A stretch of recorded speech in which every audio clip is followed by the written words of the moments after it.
Get that woman off my plane. Now! The command echoed through the cabin, cold and final. Flight attendant Megan Wilson's voice cracked like a whip as security guards rushed toward row 14A. The black woman in the window seat wasn't shouting. She wasn't resisting. She was simply stating calmly and repeatedly, "This is my assigned seat. I have my boarding pass." But in less than 24 hours, this woman, Dr. Vanessa Hamilton, would not only cost global air dynamics $5 billion, but methodically dismantle the entire company from the boardroom down. What started as a routine flight would end as one of the most expensive mistakes in aviation history. The crew saw only a woman in casual clothes who didn't belong in premium seating. They never imagined she controlled the financial lifeline that would determine their company's entire future. The air in Terminal 4 of JFK was thick with the smell of stale coffee and collective anxiety from 100 delayed flights, Doctor. Vanessa Hamilton leaned her head against a support pillar, the rough paint a stark contrast to the plush leather of the boardroom she had just left. She was exhausted, not just tired, but bone-weary down to the marrow. For the last 72 hours, she had been locked in negotiations, a marathon of spreadsheets, legal jargon, and high-stakes posturing. As the founder and CEO of Pinnacle Equity Group, she was the architect of a $5 billion deal, a complex, leveraged buyout of a smaller, innovative airline AirTech Innovation, which would then be merged with legacy carrier Global Air Dynamics. This deal wasn't just big, it was transformative. It would save GAD from its slow decline and create the largest, most advanced airline in North America. And it was finally done. The ink was dry. All she wanted now was to get home. She'd given her private jet crew the week off, expecting negotiations to last through the weekend. This sudden resolution left her flying commercial. She'd booked the last seat available, a premium economy window seat 14A on GAD Flight 881 to Los Angeles. She didn't look like a woman who commanded a $90 billion equity fund. She wore black joggers, a simple gray hoodie from MIT, and designer sneakers built for comfort, not show. Her hair was pulled back into a simple, elegant bun. In the financial world, Vanessa Hamilton was known as the calculator, precise, unemotional, and devastatingly effective. She'd risen from Chicago's South Side, earned her MBA and PhD in economics from MIT, and built Pinnacle from scratch into one of the most powerful investment firms on Wall Street. But today she was just a tired traveler wanting to get home. Anonymity was a luxury she usually enjoyed. Today it would become a liability. When she'd left Johannesburg at 19 to attend college in America, her grandmother had told her, "Remember, no matter what door you walk through, you bring your ancestors with you." That wisdom had guided her through boardrooms where she was often the only black woman present. It had steadied her when rivals underestimated her, when partners tried to sideline her, when success itself became a target on her back. What no one understood about Vanessa was that she didn't just build businesses, she transformed institutions. She didn't make deals, she reimagined industries. And she did it all without raising her voice, without grand displays of power. Her strength was in her quiet certainty, her meticulous planning, and her absolute refusal to be diminished. Today, all of that power rested quietly behind tired eyes as she waited to board her flight home. The gate area was a mess. Flight 881 was delayed by 2 hours due to a late-arriving crew. The tension was palpable among the waiting passengers. Children whined. Business travelers checked watches. Everyone looked miserable. A gate agent, a man in his late 50s with a sour expression and a name tag reading Richard Parker, was getting visibly frustrated as he made announcements that no one wanted to hear. "We will board by groups. Do not crowd the podium." He snapped into the microphone, voice tight with irritation. When they finally called her group, Vanessa shuffled forward, backpack slung over one shoulder. As she reached the podium, Richard snatched her boarding pass.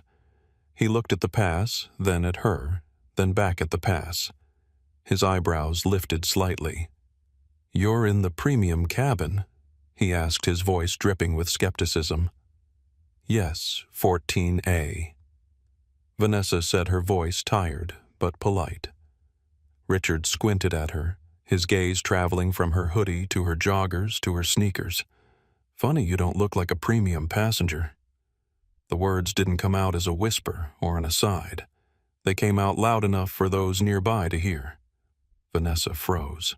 The microaggression was so blatant, so unnecessary, it took her breath away.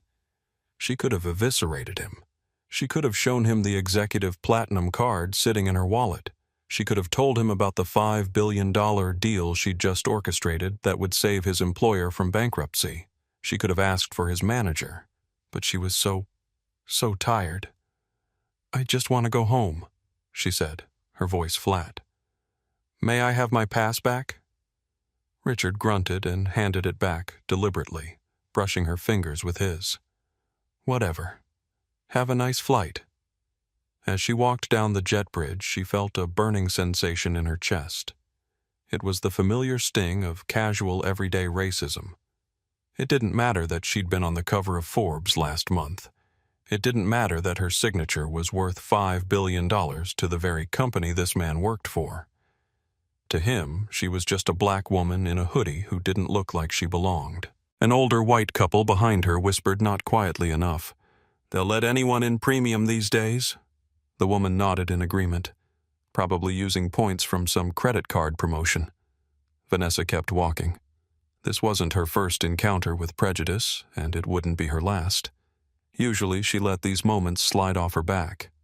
Today, though, something stuck. Maybe it was the exhaustion.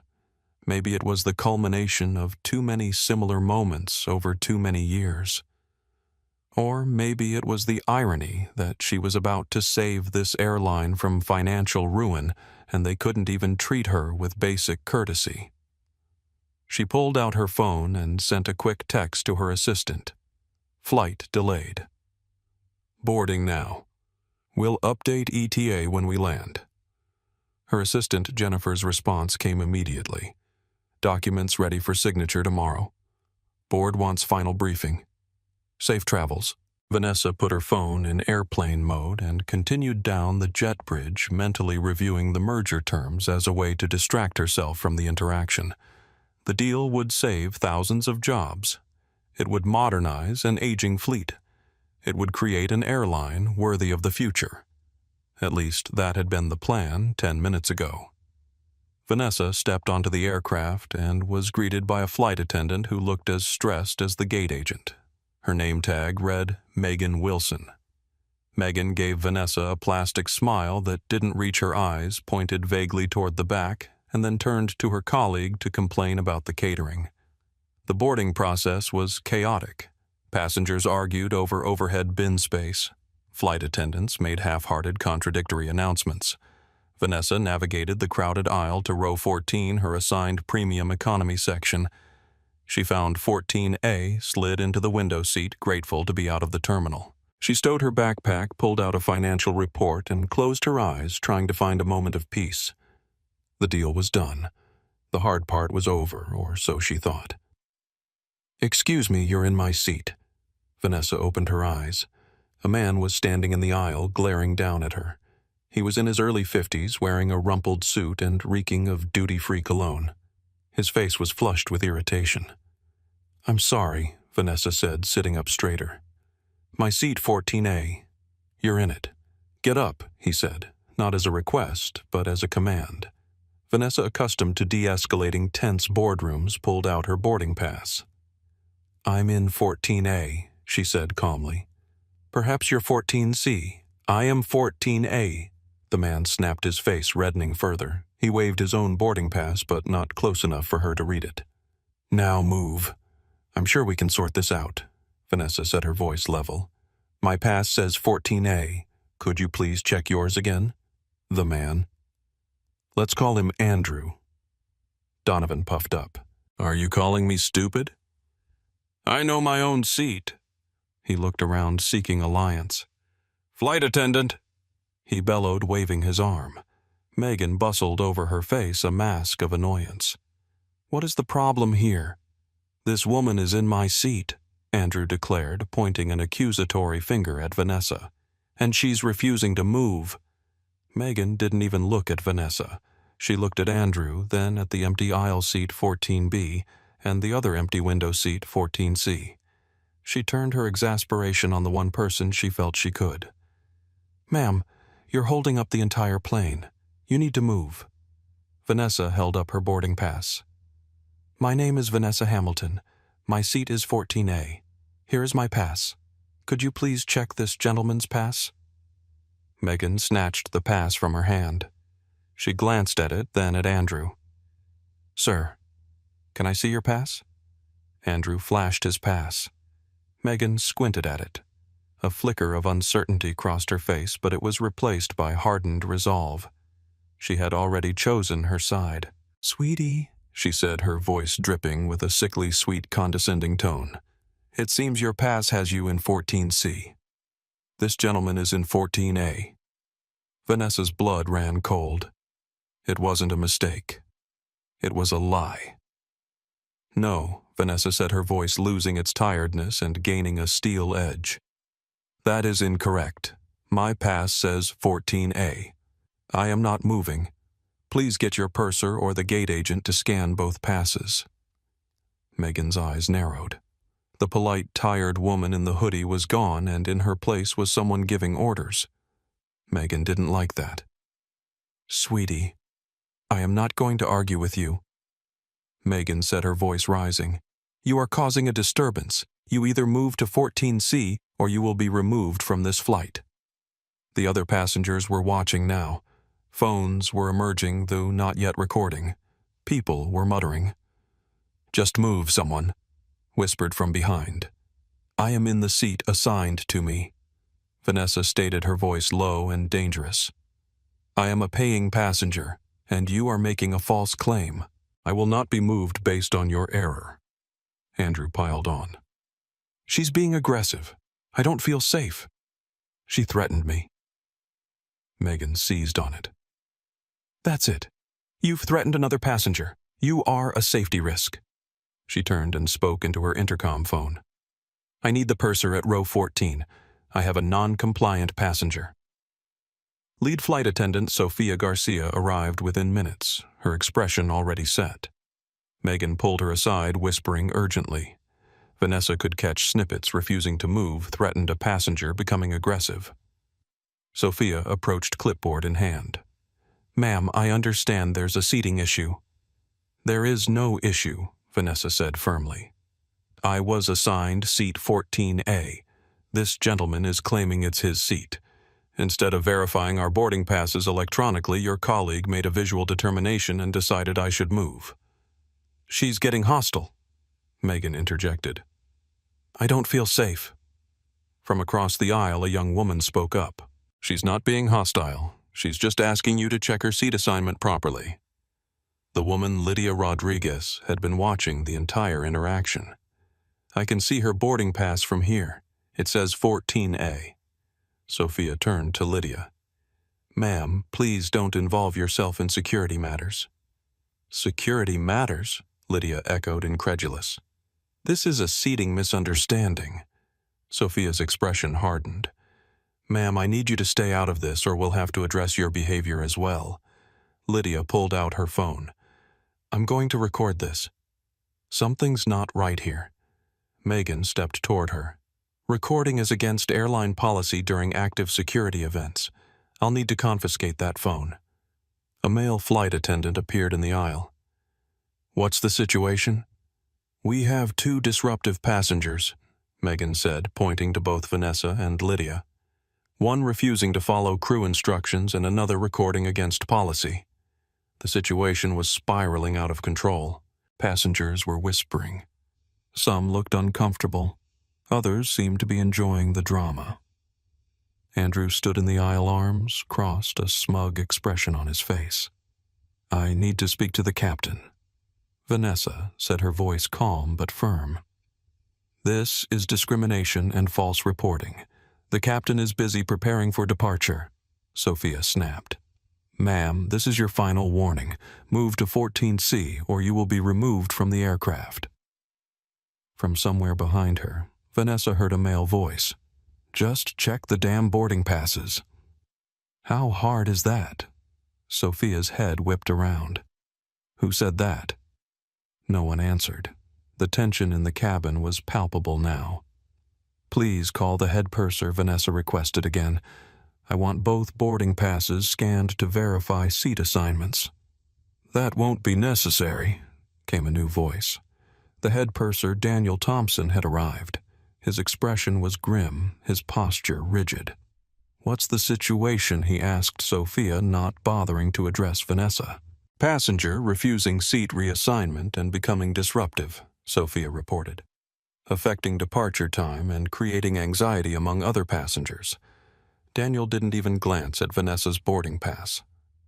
Ma'am, you need to follow crew instructions immediately. This is a federal requirement. I am following proper procedure, Vanessa countered. My boarding pass assigns me to 14A.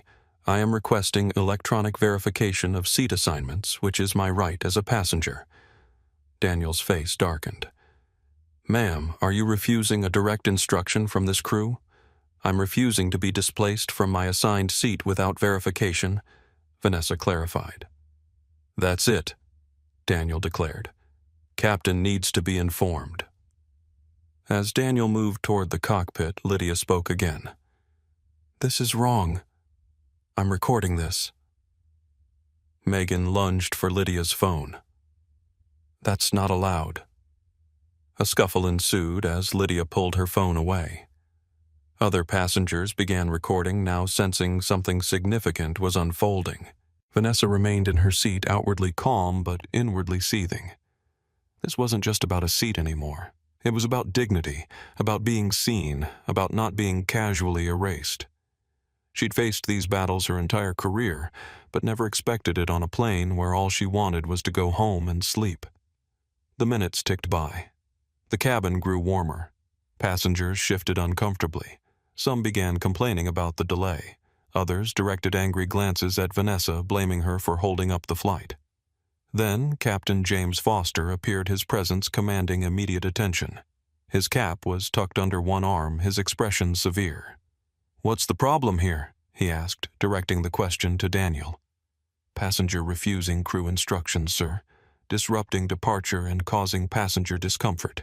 She won't move from 14A to 14C even though her boarding pass is for 14C, Megan added. That is a lie, Vanessa stated firmly. My boarding pass clearly shows 14A. No one has electronically verified either boarding pass. The captain barely glanced at her. Ma'am, on this aircraft, the crew's word is final. If they say you're in 14C, you're in 14C. That's not how assigned seating works, Vanessa replied. Please scan both passes and see for yourself. I don't need to scan anything, Captain Foster said dismissively. This disruption ends now.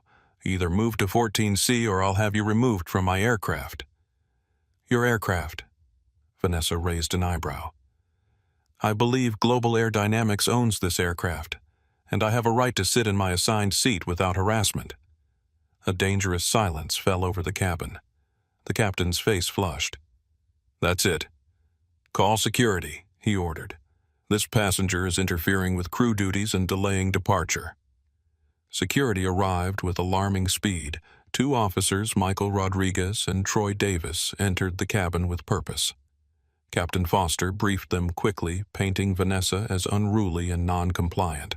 She's refusing crew instructions and delaying departure, he explained. We need her removed.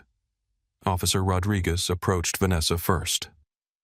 Ma'am, I need you to gather your belongings and come with us. Vanessa hadn't moved. She sat perfectly still, hands folded in her lap. Officer, I'm being removed from this flight because I refuse to give up my correctly assigned seat 14A. My boarding pass verifies this, but the crew has refused to scan it. This is discriminatory treatment. Ma'am, that's not for me to decide. Right now, you need to comply with crew instructions. I understand you're doing your job, Vanessa said, her voice steady. but I want it on record that I'm being removed despite having valid documentation for this exact seat. I want your badge numbers and a report filed." The officers exchanged glances. Rodriguez's expression softened slightly. "Ma'am, please don't make this harder than it needs to be." Vanessa looked at the faces around her. Megan's smug satisfaction, Daniel's rigid authority, Andrew's entitled smirk, and the uncomfortable expressions of passengers witnessing the scene. Some had phones discreetly recording. Others looked away, unwilling to see the injustice unfolding. She made her decision. With deliberate dignity, she gathered her report, tucked it into her backpack, and stood. "I will comply with your request to leave," she said, clearly loud enough for those recording to capture. "But I want everyone here to understand what's happening. I am being removed because I refuse to surrender my correctly assigned seat to a white male passenger without verification. I have not raised my voice. I have not been disruptive. I have simply asked for fair treatment."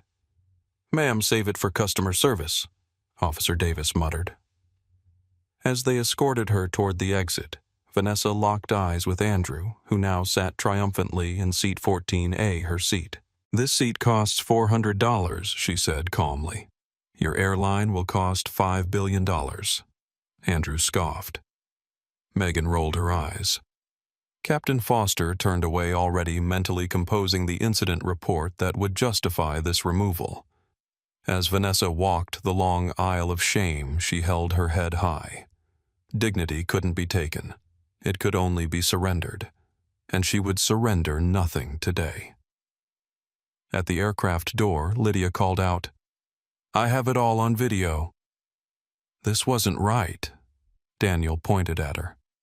"You're next if you don't silence that phone." Vanessa stepped off the plane, flanked by security, aware that this moment would change everything for her, for global air dynamics, and for an industry that had operated too long without accountability. The jet bridge felt endless. Each step took her further from humiliation and closer to resolution. By the time they reached the terminal, her mind was clear, her purpose set.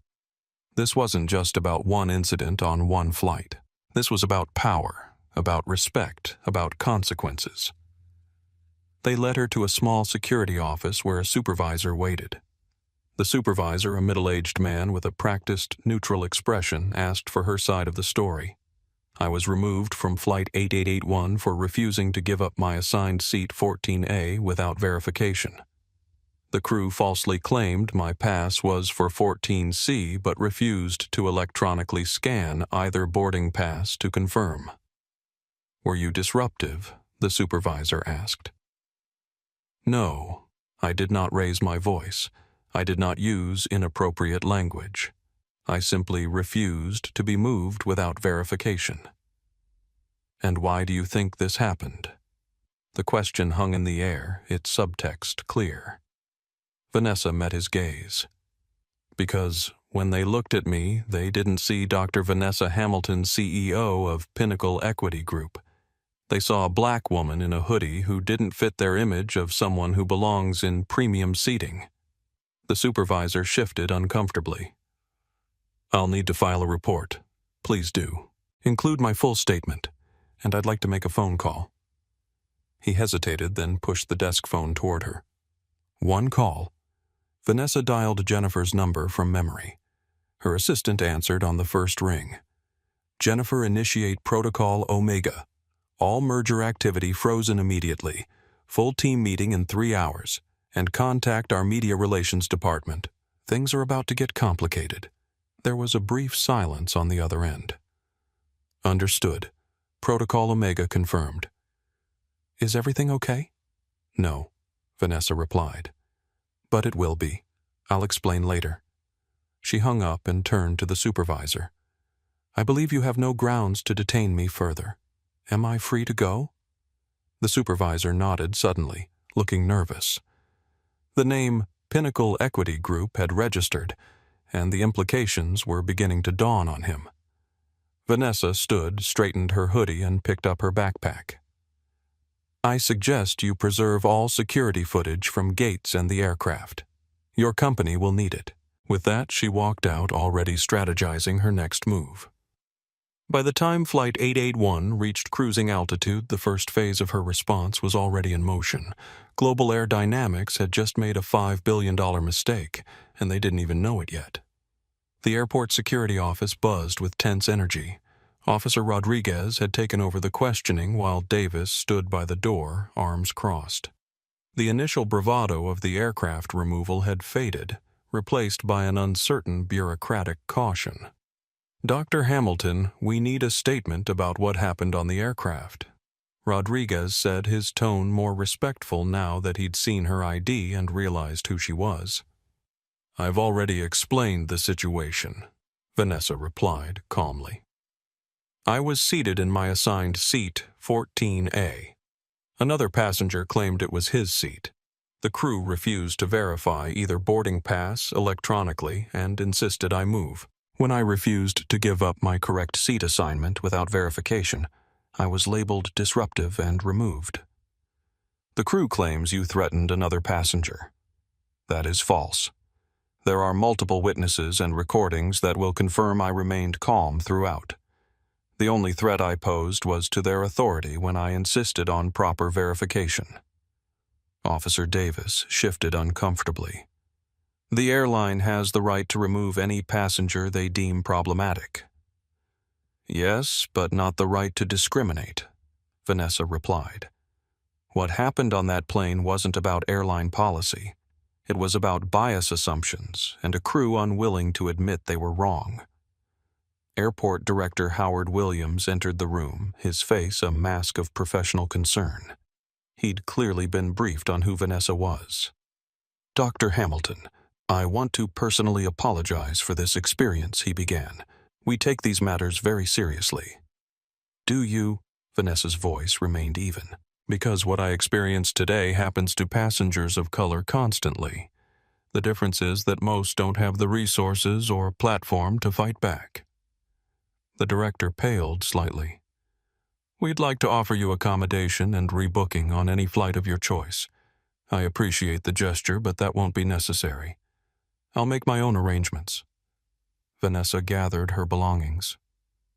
"Am I being charged with anything?" The three men exchanged glances. "No charges?" The director confirmed. This was clearly a misunderstanding. Not a misunderstanding, Vanessa corrected. A series of deliberate choices that led to discrimination. "There's a difference." She stood. "I'll be requesting all security footage recordings and crew statements through official channels. Please ensure nothing is deleted or altered." "Of course," the director stammered. "We fully cooperate with all legitimate investigations." As Vanessa prepared to leave, Officer Rodriguez spoke up. "Dr. Hamilton, for what it's worth, I'm sorry about how this played out. It didn't sit right with me from the start." Vanessa paused at the door. "Then next time, Officer Rodriguez, say something. The world doesn't change from silence." She walked out of the security office phone, already in hand, scrolling through messages from her team. Protocol Omega was in full effect, all GAD merger activities, frozen, legal team activated media strategy being developed. The next 24 hours would determine the fate of an airline that had just treated their financial savior like an unwelcome intruder. As she exited the terminal, Vanessa noticed passengers from Flight 881 being deplaned. Technical issues, they were told. The flight would be delayed several more hours. She caught Andrew's eye as he trudged back into the terminal. He didn't recognize her out of context, just another face in the crowd. She smiled slightly. He had no idea what his entitlement had just cost him and 30,000 other GAD employees. In the back of a taxi headed to Manhattan, Vanessa closed her eyes briefly. She thought of her grandmother's words again. "You bring your ancestors with you." Today she carried their dignity, their resilience, their refusal to be diminished. And tomorrow she would show an entire industry the cost of forgetting that simple truth. The Plaza Hotel suite offered a stark contrast to the cramped airline seat that had started this chain of events. Floor-to-ceiling windows showcased Central Park's sprawling expanse, the city lights twinkling in the gathering dusk. Vanessa stood at the window phone pressed to her ear, delivering precise instructions to her team. "I want all GAD merger documents pulled, every contract, every negotiation point, every contingency clause." She paused, listening. "Yes, Jennifer, absolutely. And make sure legal understands this isn't a negotiating tactic. We're walking away completely." She ended the call and set her phone down, finally allowing herself a moment alone with her thoughts. The adrenaline was fading now, leaving behind a familiar heaviness, the weight of yet another encounter where her humanity had been deemed less important than someone else's convenience. Vanessa kicked off her sneakers and sank into the plush sofa, running her hands over her face. This wasn't her first experience with discrimination, not by far. But something about this one cut deeper. Perhaps because it came at the end of her most significant professional achievement. Perhaps because it was so brazen, so unnecessary. Or perhaps because just for once she was in a position to do more than simply absorb the impact and move on. Her mind drifted back to her first major financing deal 15 years ago. She'd secured a $50 million investment for a tech startup, outmaneuvering several established firms. When she arrived at the celebration dinner, the maitre d' had directed her to the service entrance, assuming she was kitchen staff. When she explained she was hosting the dinner, his disbelief had been painful to witness. That night, she'd smiled through the humiliation. She'd reassured the embarrassed maitre d' that it was a simple misunderstanding. She'd charmed her clients and secured the deal. And later, alone in her apartment, she'd cried tears of frustration. Today was different. Today, she didn't have to smile through the humiliation. Today, she had options. Vanessa walked to the minibar, poured herself a sparkling water, and returned to the window. Below, New York continued its restless rhythm, oblivious to the corporate earthquake she was about to trigger. Global Air Dynamics was a legacy carrier, an American institution with over 30,000 employees. By morning, its stock would be in free fall. By the end of the week, its board would be in crisis. Within a month, its very survival would be in question. All because they couldn't be bothered to verify a seat assignment. But this wasn't about vengeance. Vanessa had built her career on strategic decisions, not emotional reactions. What had happened today wasn't just a personal affront, it was a business liability. A company that allowed bias to override protocol, that empowered employees to discriminate without accountability, that created a culture where customer dignity was optional rather than essential. That company was fundamentally broken. She thought about the thousands of GAD employees who would be affected. Most had nothing to do with what happened today. Most were probably decent people doing their best. But institutions didn't change through individual goodwill. They changed through structural upheaval, through consequences that couldn't be ignored, through the painful recognition that the status quo was unsustainable. Her phone buzzed with a text from Nathan Hayes. Her CFO board emergency meeting confirmed for 8 a.m. Media already sniffing around. Fox Business called for comment on GAD incident. Vanessa texted back. No comment at this time. Full strategy session tonight. Some companies deserve to fail. She set the phone down and made her decision. This wasn't just about finding another way to save GAD. This was about transformation of an airline, an industry, and maybe in some small way the world in which she lived. By the time she picked up the phone to call her executive team, her path was clear. Global Air Dynamics had just lost its lifeline. But perhaps from its inevitable collapse, something better could emerge. The door to true change was now open, and Vanessa Hamilton was about to walk through it. The private conference room at Pinnacle's New York office hummed with tension. It was 9 p.m., but Vanessa's core team had assembled within 2 hours of her call. On one wall, multiple screens displayed news feeds, social media monitoring, and financial data. On another, the complete GAD merger documentation was projected, key clauses highlighted in urgent red. Vanessa sat at the head of the table, still in her traveling clothes, her calm demeanor at odds with the gravity of what she was about to propose. Chief of Staff Thomas Wilson entered last tablet in hand, his usual composed expression replaced with barely contained anger. "I've got the initial reports. Videos are already circulating on social media. 3 different passenger recordings all showing the same thing. The airline's statement is—" He paused, jaw clenching, dismissive at best. "Let me guess," Vanessa said. "They regret the misunderstanding and are looking into the matter." "Worse," Thomas replied. "They've claimed you were verbally abusive to crew members and refused to comply with safety instructions. They're painting this as a security incident, not discrimination." Legal counsel. Sofia Mendez shook her head in disbelief. "They're doubling down, with multiple videos contradicting their story. That's legally indefensible. They assume most corporations handle these things the same way," Vanessa replied. "Issue denials wait for the news cycle to move on, perhaps make a small settlement later if necessary. They don't expect real consequences."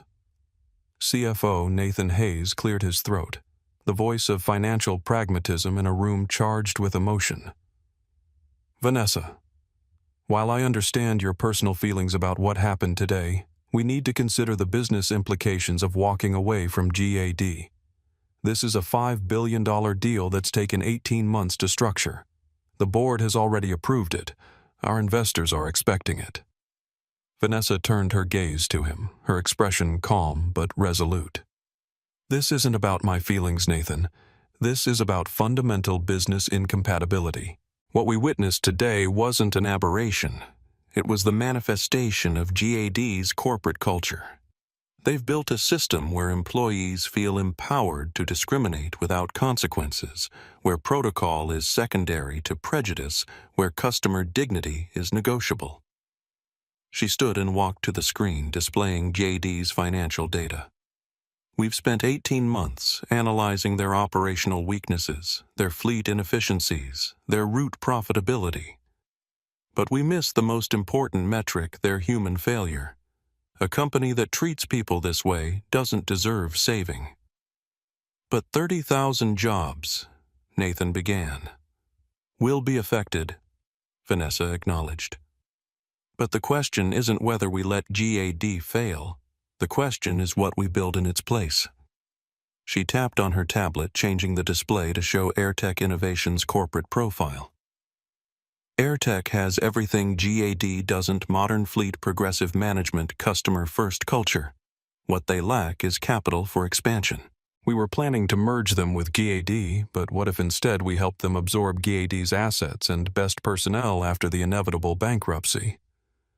The room fell silent as her team processed the radical proposal. "You want to let GAD collapse," Sofia said slowly, "and then build something new from the ruins."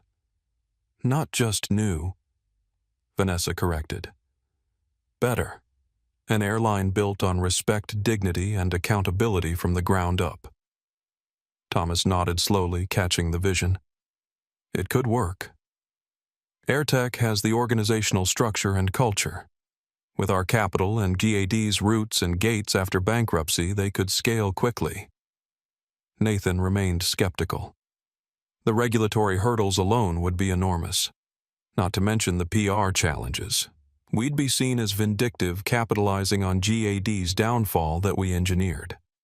"Not if we control the narrative," Vanessa countered. "This isn't about vengeance.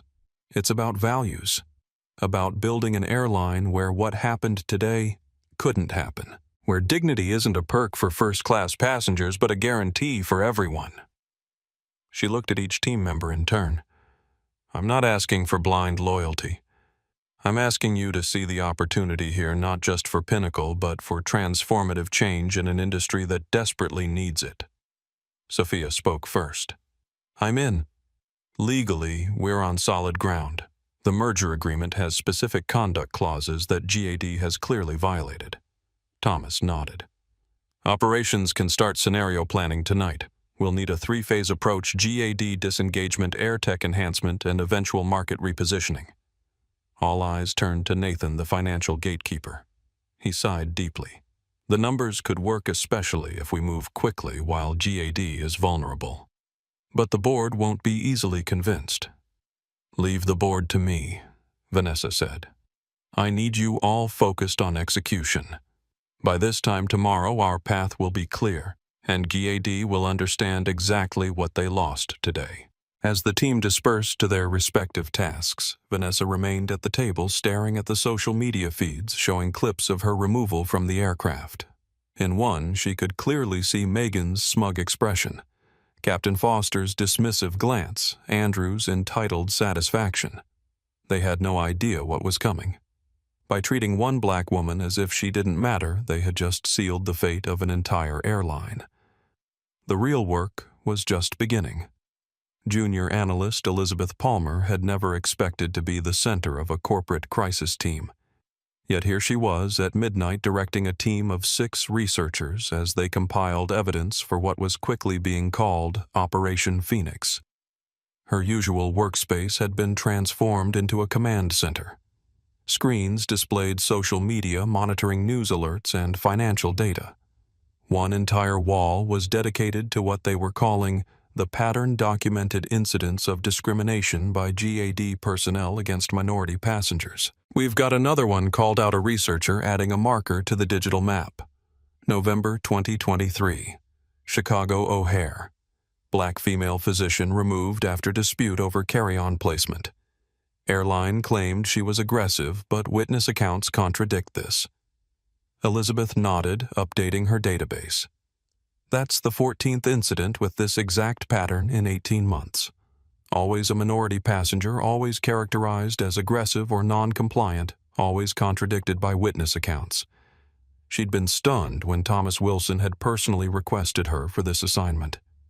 As one of Pinnacle's newest analysts, she rarely interacted with senior management, but her background in data ethics and pattern recognition made her uniquely qualified for this urgent task. Ms. Palmer Thomas had explained, we need someone who can see beyond the numbers to the human patterns. Dr. Hamilton believes what happened today is part of something larger. Elizabeth had taken the assignment with a personal sense of mission. As a young white woman, she'd witnessed similar incidents, friends and colleagues subjected to scrutiny and suspicion based solely on appearance. She'd always felt helpless. Today, she could actually do something. Her phone buzzed with a text from Sophia Mendez Palmer. We need everything you've got in 30 minutes. Board presentation prep. Elizabeth surveyed her team's progress. They had compiled 27 documented discrimination incidents by GAD personnel in the past 2 years, internal GAD emails revealing a pattern of dismissed complaints, a striking disparity in how disruptive passenger designations were applied along racial lines, social media analysis showing GAD's dismissive response patterns, testimony from 3 former GAD employees about internal culture issues. Package it all, she instructed her team. Visual data, first testimonials, second, financial impact analysis, last. And someone get me the latest on the video reach. A young researcher looked up from his monitor. The main removal video just hit 1 million views. It's being picked up by mainstream outlets now. CNN is running it with the headline, Banking Executive Removed from Flight Discrimination Alleged. Elizabeth nodded. They don't know the half of it yet. She gathered her materials, preparing to deliver the most important presentation of her career. The evidence was overwhelming, the pattern undeniable. What had happened to Dr. Hamilton wasn't an isolated incident or a few bad employees. It was the predictable outcome of a corporate culture that enabled discrimination at every level. As she headed toward the executive floor, her phone buzzed again. A text from an unknown number contained a video link and a message I was on the flight. Thought you should see this.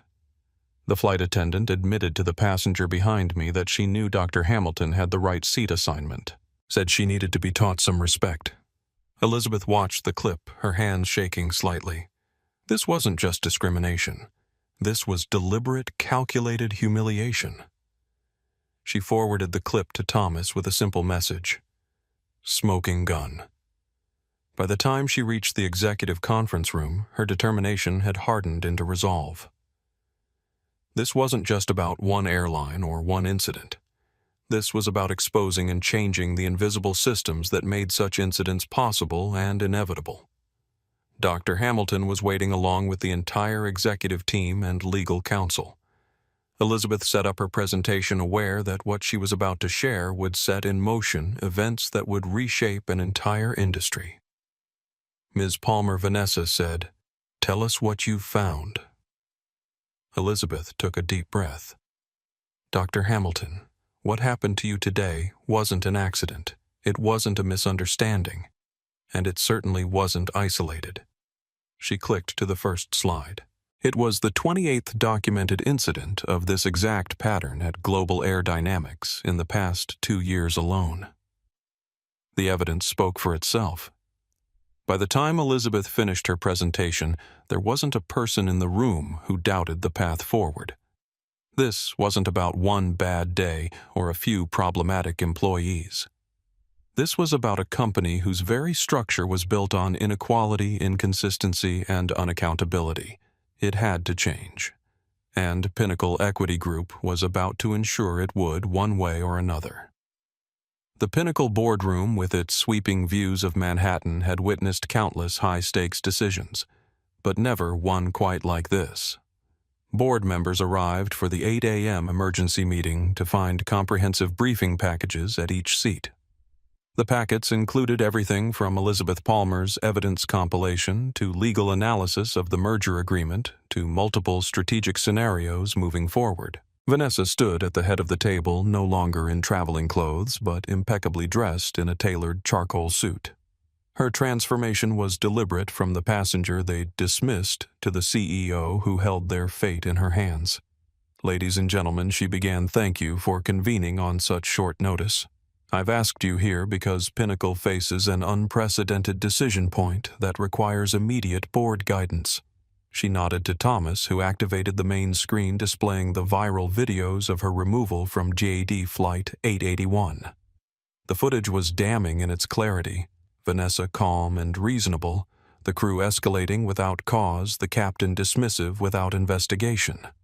"Yesterday, as you can see, I experienced firsthand the corporate culture of the company we were planning to save with a $5 billion investment," Vanessa explained. "What you're witnessing isn't an isolated incident or a few problematic employees. As our analysis demonstrates, this is the predictable outcome of organizational values that run counter to everything Pinnacle stands for." Board member Harold Kingston, known for his conservative business approach, spoke first. "Dr. Hamilton, while I'm deeply disturbed by this footage, I must ask, are we allowing a personal incident, however offensive, to derail a major strategic initiative? The GAD merger has been our primary focus for over a year." Vanessa had anticipated this objection. "A fair question, Harold. I'd like Ms. Palmer to address that specific concern." Elizabeth stepped forward suddenly, facing 12 of the most powerful people in finance. She swallowed her nervousness and spoke clearly. "Board members, what you witnessed in that video wasn't a personal incident. It was a business failure."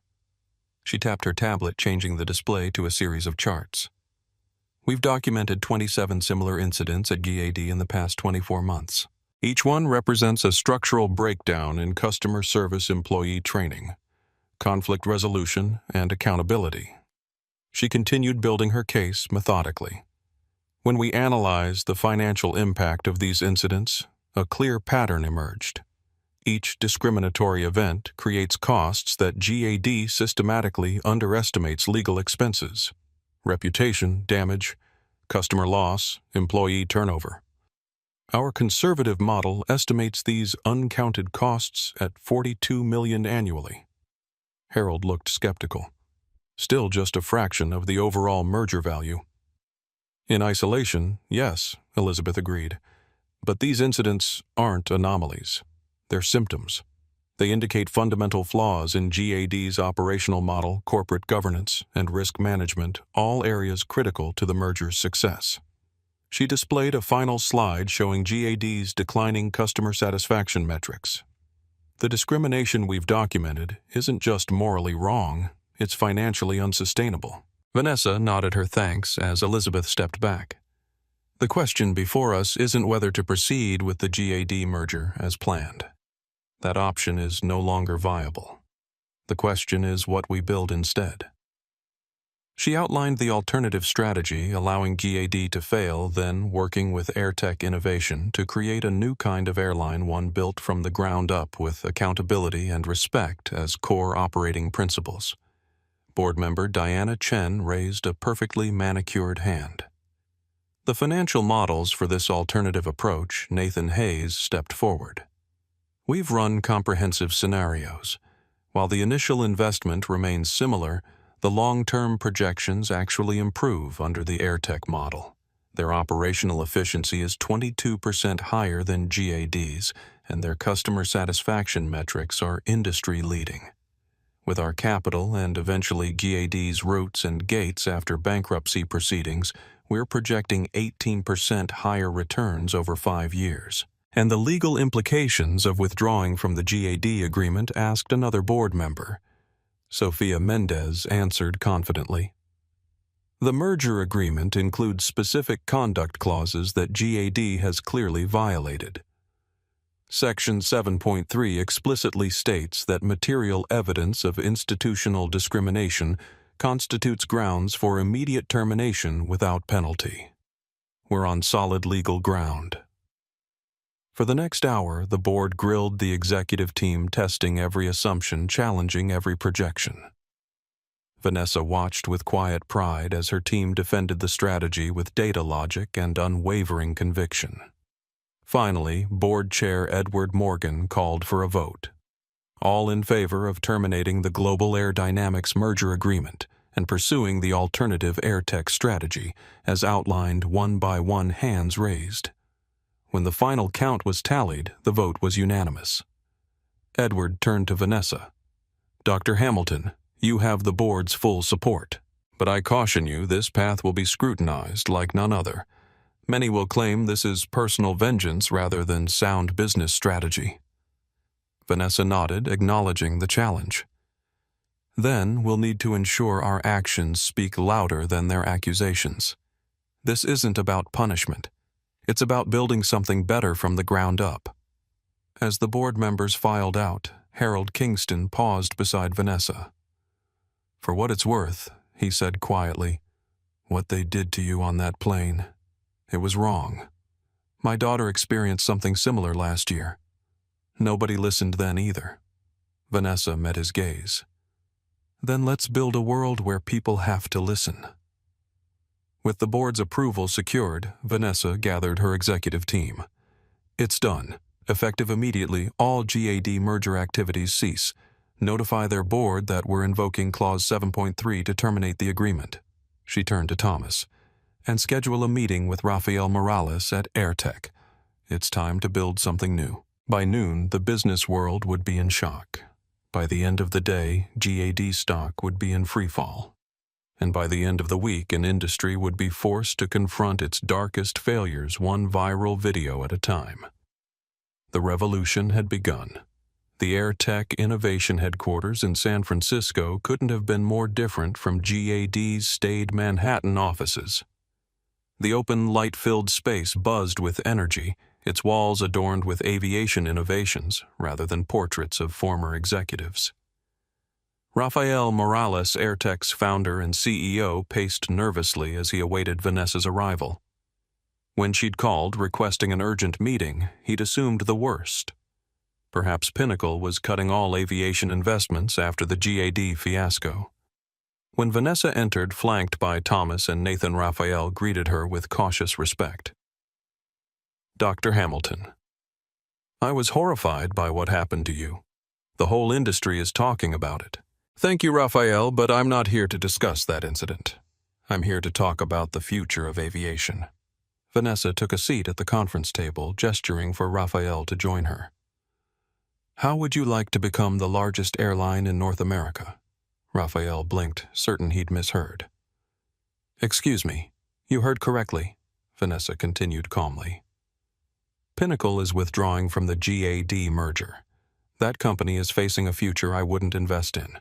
But AirTech, your vision, your culture, your innovation, that's where the real opportunity lies. For the next 2 hours, they outlined a bold strategy. Pinnacle would invest $5 billion in AirTech's expansion, enabling it to rapidly scale operations. When GAD inevitably faltered under the weight of its failures, AirTech would be positioned to acquire key assets, routes, and talented personnel. Raphael listened intently, his initial skepticism giving way to excitement. This is audacious. But the regulatory hurdles alone will be substantial, Vanessa acknowledged. That's why timing is critical. This isn't a hostile takeover in the traditional sense. We're creating a lifeboat for what matters at GAD while allowing what doesn't work to fall away naturally. Thomas pulled up a presentation detailing the three-phase approach: immediate expansion of AirTech operations, strategic preparation for GAD's market contraction, and eventually selective acquisition of GAD assets through normal bankruptcy proceedings. The key difference, Vanessa explained, is that we're not just changing ownership. We're fundamentally reimagining what an airline can be, and that starts with the Dignity Protocol. She shared her vision for an airline where respect wasn't just a training module but the core operating principle, where accountability wasn't just for frontline employees but built into every level of the organization, where passenger dignity wasn't a luxury but a basic expectation. Imagine an airline, she said, her voice passionate, where every employee undergoes experiential training to understand what it feels like to be disrespected, dismissed, or discriminated against, where technology creates transparency rather than obscuring accountability, where customer feedback isn't filtered through corporate PR but displayed in real time for all to see. Raphael's eyes lit up. We've been developing something similar, what we call the trust metric. It's an algorithm that tracks passenger experience at every touch point, creating accountability throughout the journey. Exactly? Vanessa nodded. Now imagine scaling that across an entire airline, creating a new industry standard that others would have to follow or lose market share. As they delved into specifics, Raphael's initial caution transformed into strategic excitement. This wasn't just a business opportunity, it was the chance to create lasting change in an industry notorious for treating customers as inconveniences rather than the reason for its existence. By afternoon, the framework of an agreement was taking shape. AirTech would remain independent with Pinnacle as its primary investor. The capital infusion would fund immediate expansion of routes, aircraft acquisition, and technological development. Most importantly, the Dignity Protocol would become the foundation of the entire operation. There's one more thing, Vanessa said as they prepared to conclude. I want a personal guarantee that every employee from GAD who loses their job through no fault of their own will have the opportunity to reapply with AirTech. This isn't about punishing 30,000 people for the actions of a few. Raphael nodded solemnly. Agreed. But they'll need to embrace our culture. No exceptions. No exceptions, Vanessa confirmed. As they shook hands on the preliminary agreement, Raphael couldn't help but ask, why us? You could have approached any airline after walking away from GAD. Vanessa smiled slightly. Because when I researched your company, I found something remarkable.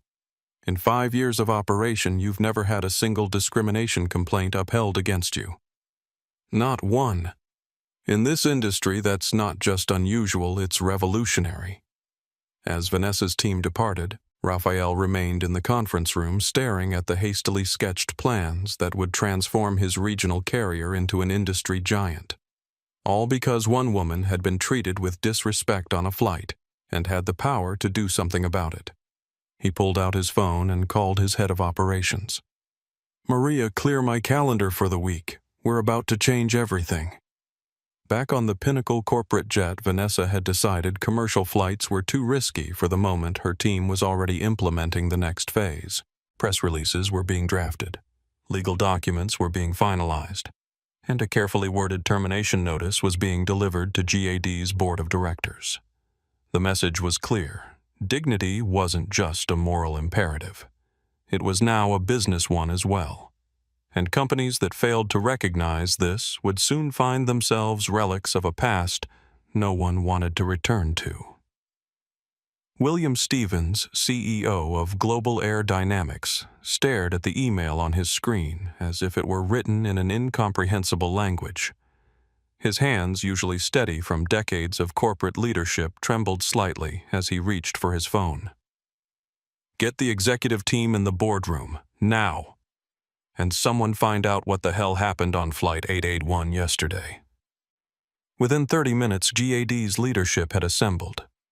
The tension in the room was palpable as Stevens paced at the head of the table, the termination notice from Pinnacle projected on the wall behind him. "Will someone please explain?" he asked, his voice dangerously quiet.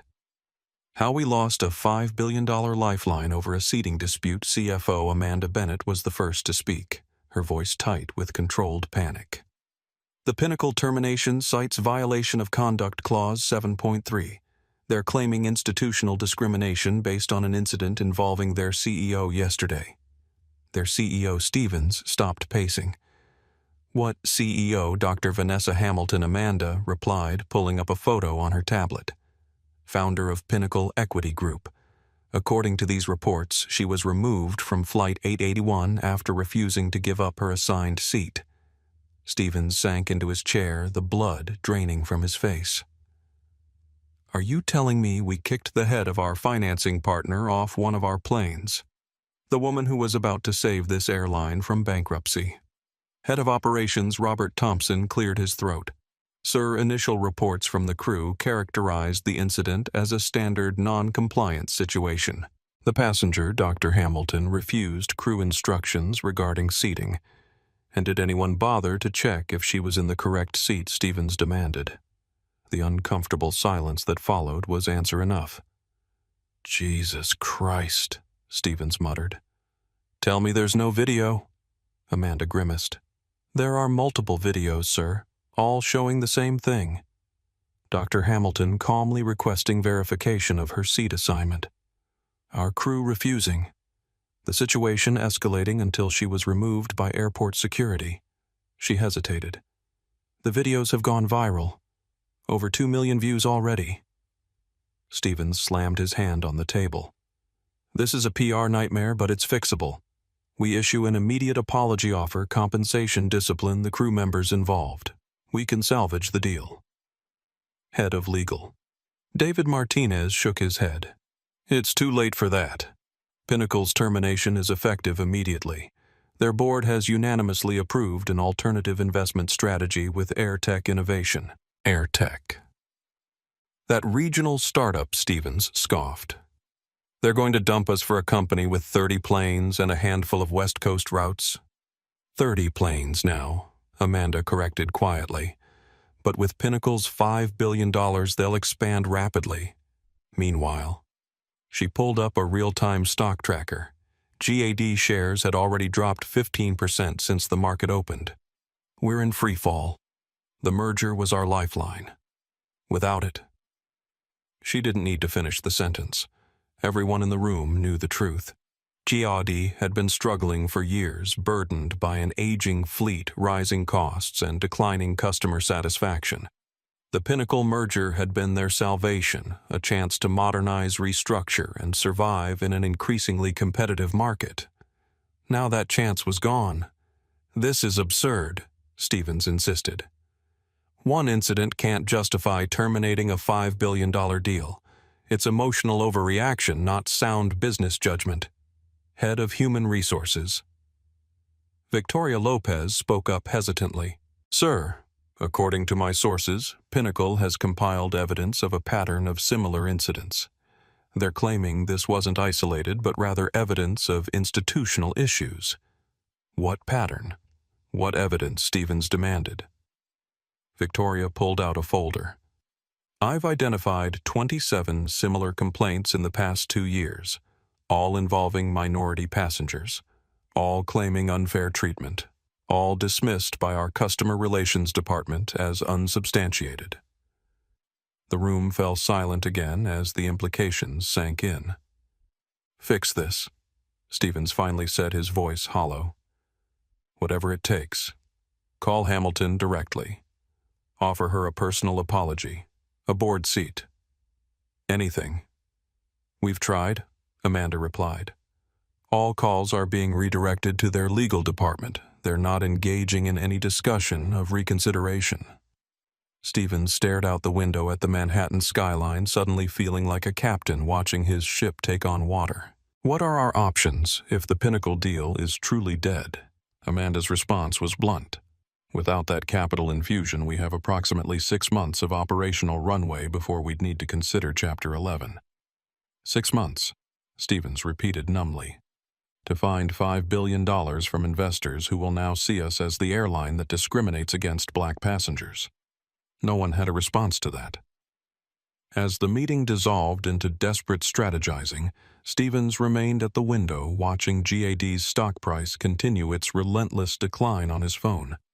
In the reflection of the glass, he could see the portraits of former CEOs lining the wall behind him, stern white men from another era, watching as their legacy crumbled because one black woman had been treated as if she didn't belong. The irony wasn't lost on him, but the recognition came far too late to save what was already breaking apart. Breaking news from the business world with significant social implications, the CNN anchor announced her expression serious. Global Air Dynamics stock has plummeted over 20% following the shocking withdrawal of a $5 billion investment from Pinnacle Equity Group. This comes after viral videos showed Pinnacle CEO Dr. Vanessa Hamilton being forcibly removed from a GAD flight in what many are calling a clear case of racial discrimination. The screen split to show a panel of commentators. "This isn't just a business story," said a prominent civil rights attorney. "This is about power dynamics and who gets believed." Dr. Hamilton, despite her credentials and status, was treated with the same dismissive disrespect that countless passengers of color experience daily. A financial analyst jumped in. "The business implications are staggering." GAD was already in a precarious position. Without the Pinnacle merger, we're looking at possible bankruptcy within 6 to 12 months, and the reputational damage may be irreparable. Across the media landscape, the story was exploding. Business publications focused on the financial fallout.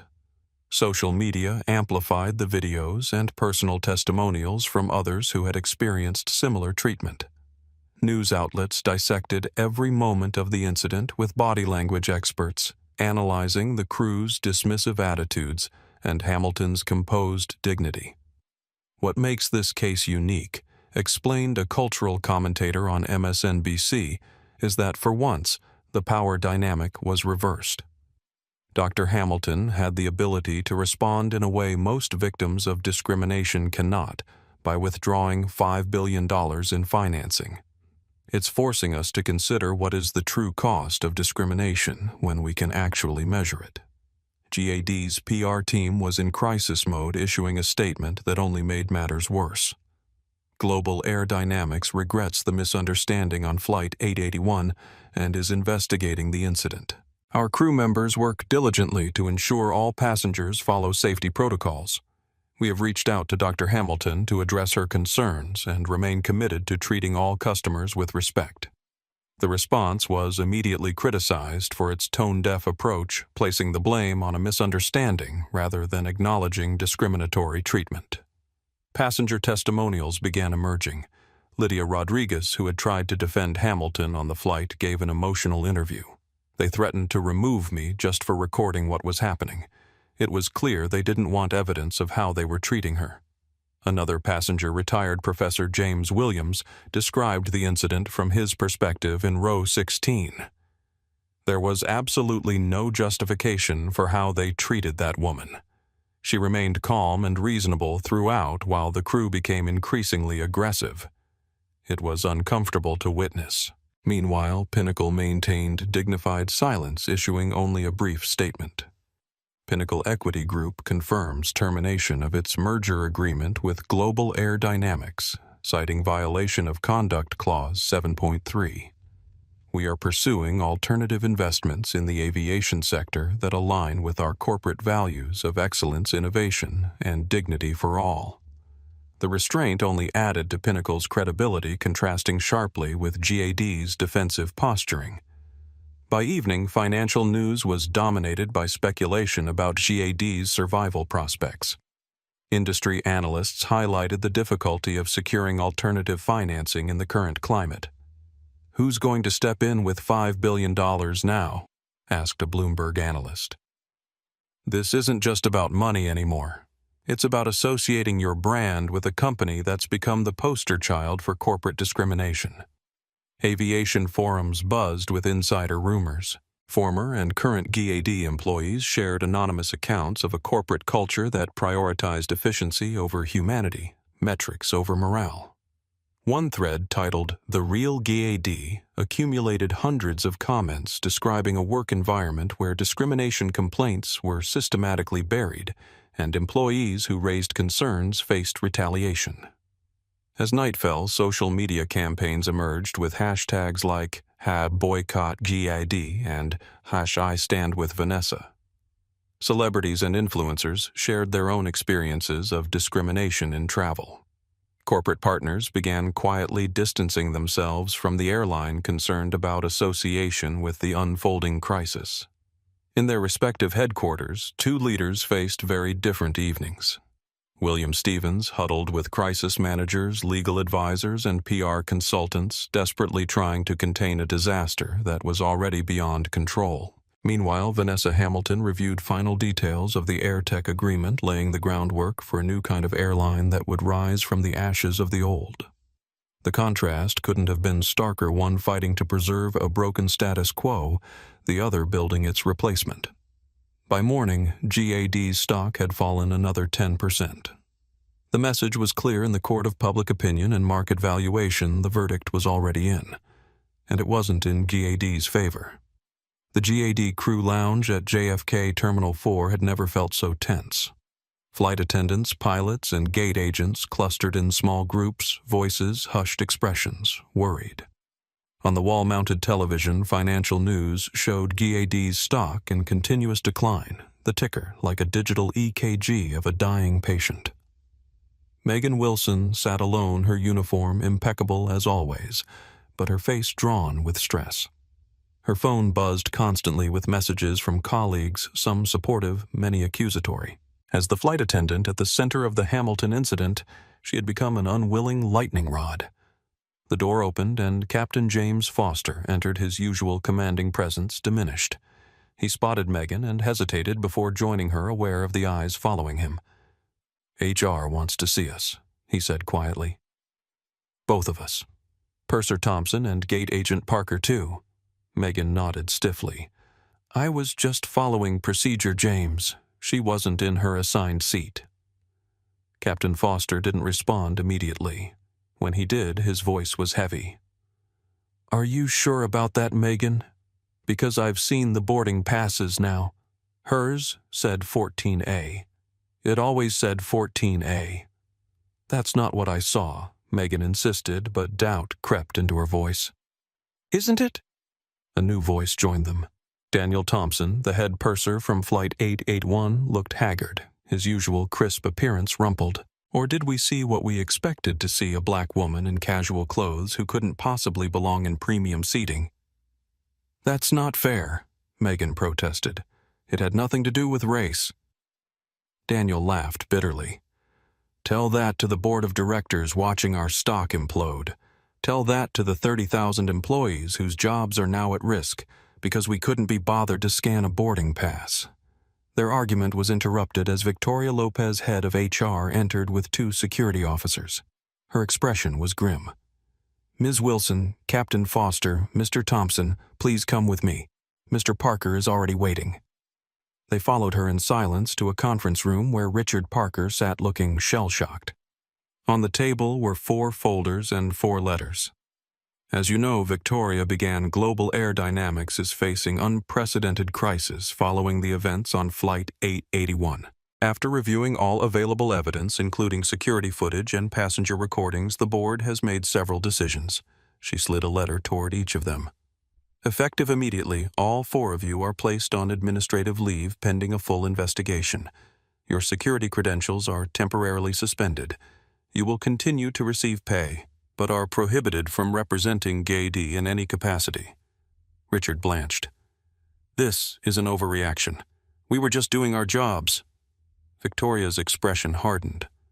Were you Mr. Parker? Because our investigation indicates multiple protocol violations. Boarding passes weren't properly verified. Conflict resolution procedures weren't followed. Discriminatory language was used. She paused. And, most disturbingly, there's evidence suggesting deliberate misrepresentation of Dr. Hamilton's seat assignment. Megan paled. That's not... Save it for the investigation. Victoria cut her off. The damage is done. We're now fighting for the survival of this airline. If any of you have information that could help mitigate this disaster, now is the time to share it. The room fell silent. Then, surprisingly, Captain Foster spoke. I failed, he said quietly. I never verified anything myself. I accepted my crew's characterization of the situation and made a command decision based on incomplete and it seems incorrect information. He looked at his colleagues. We all failed, and now 30,000 people might lose their jobs because of it. Victoria nodded grimly. The immediate consequences are just the beginning. JAD has initiated what we're calling the Accountability Project, a comprehensive review of our culture policies and practices related to customer treatment. Nothing is off the table. As they absorbed this information, a junior HR staff member entered and whispered urgently to Victoria. Her expression darkened further. I've just been informed that American Express has suspended GAD from their Premium Travel Partners program, citing concerns about customer treatment standards. Delta has also announced they're reviewing their code share agreement with us. The implications were devastating. Premium partnerships were a critical revenue source for the struggling airline. Their loss would accelerate GAD's financial freefall. This isn't just about one incident anymore, Victoria continued. This is about survival. If we can't convince the market that GAD is capable of fundamental change, there won't be an airline left to save. As the meeting concluded and they were escorted from the building, each employee faced their own reckoning. Richard couldn't meet the eyes of colleagues they passed in the hallway. Megan fought back tears of frustration and fear. Daniel moved mechanically, already calculating the damage to his career and future prospects. Only Captain Foster seemed to have found some clarity in the disaster. As they reached the exit, he turned to his colleagues. We need to tell the truth, he said simply. All of it. No more denials, no more deflections. If there's any chance of saving this airline and our colleagues' jobs, it starts with taking responsibility. As they stepped outside, a crowd of reporters surged forward, cameras flashing questions overlapping in a cacophony of accusation and inquiry. The four employees froze suddenly, face to face with the public reckoning they had triggered. Behind them, GAD headquarters continued its normal operations, but the atmosphere had changed. Employees moved with new caution, aware that their company's survival now hung in the balance. Many updated resumes during lunch breaks. Others whispered about rumors that AirTech was already preparing to hire displaced GAD workers, when not if the bankruptcy came. The fallout was just beginning, and everyone knew it. The aviation industry rarely experienced seismic shifts. It was a sector defined by incremental change, regulatory caution, and entrenched practices. The GAD Hamilton incident changed that overnight. At United Airlines headquarters in Chicago, CEO Laura Jenkins called an emergency meeting of her executive team. I want a comprehensive audit of every passenger removal in the last 3 years, she instructed. Every incident involving allegations of discriminatory treatment needs to be reviewed by independent evaluators, not our internal team. And I want our new anti-bias training program accelerated full implementation in 30 days, not 6 months. Her team exchanged nervous glances. That's an aggressive timeline, the COO pointed out. Jenkins leveled her gaze at him. Less aggressive than watching our stock tank 30% in 2 days. What's happening to GAD could happen to any of us unless we get ahead of it. Across the industry, similar conversations were unfolding. Delta implemented an emergency review of its passenger conflict resolution protocols. American Airlines announced a partnership with a civil rights organization to redesign its crew training. Smaller carriers scrambled to demonstrate their commitment to equitable treatment. The ripple effects extended beyond airlines. TSA launched an internal review of screening procedures and potential bias in passenger selection. Airport authorities revisited security protocols. Even aircraft manufacturers like Boeing and Airbus issued statements affirming their commitment to designing cabins that treated all passengers with dignity. Meanwhile, aviation regulators found themselves under scrutiny. The Department of Transportation announced a formal investigation into discrimination complaints across the industry. The FAA faced questions about its oversight of airline customer service standards. This isn't just about one airline or one incident, Transportation Secretary Maria Rodriguez stated in a press conference. This is about ensuring that our national aviation system serves all Americans with equal respect and dignity. We're launching a comprehensive review to determine whether existing regulations are sufficient to prevent discriminatory practices. Industry publications that normally focused on fleet acquisitions and route expansions now featured headlines like "The Cost of Bias Lessons from the GAD Meltdown" and "Building Inclusive Aviation Beyond Diversity Training." For employees across the aviation sector, the message was clear. Discrimination wasn't just morally wrong, it was now a recognized business liability. What had once been dismissed as soft issues of customer experience were suddenly central to corporate survival. The consulting industry quickly pivoted to meet the new demand. Firms specializing in diversity and inclusion saw their aviation sector business explode overnight. McKinsey, BCG, and other major consultancies rushed to develop specialized offerings in aviation equity and experience design. At industry conferences, panel discussions on bias and accountability replaced traditional topics. Airline executives who had never uttered the word discrimination now spoke passionately about their commitment to equitable treatment.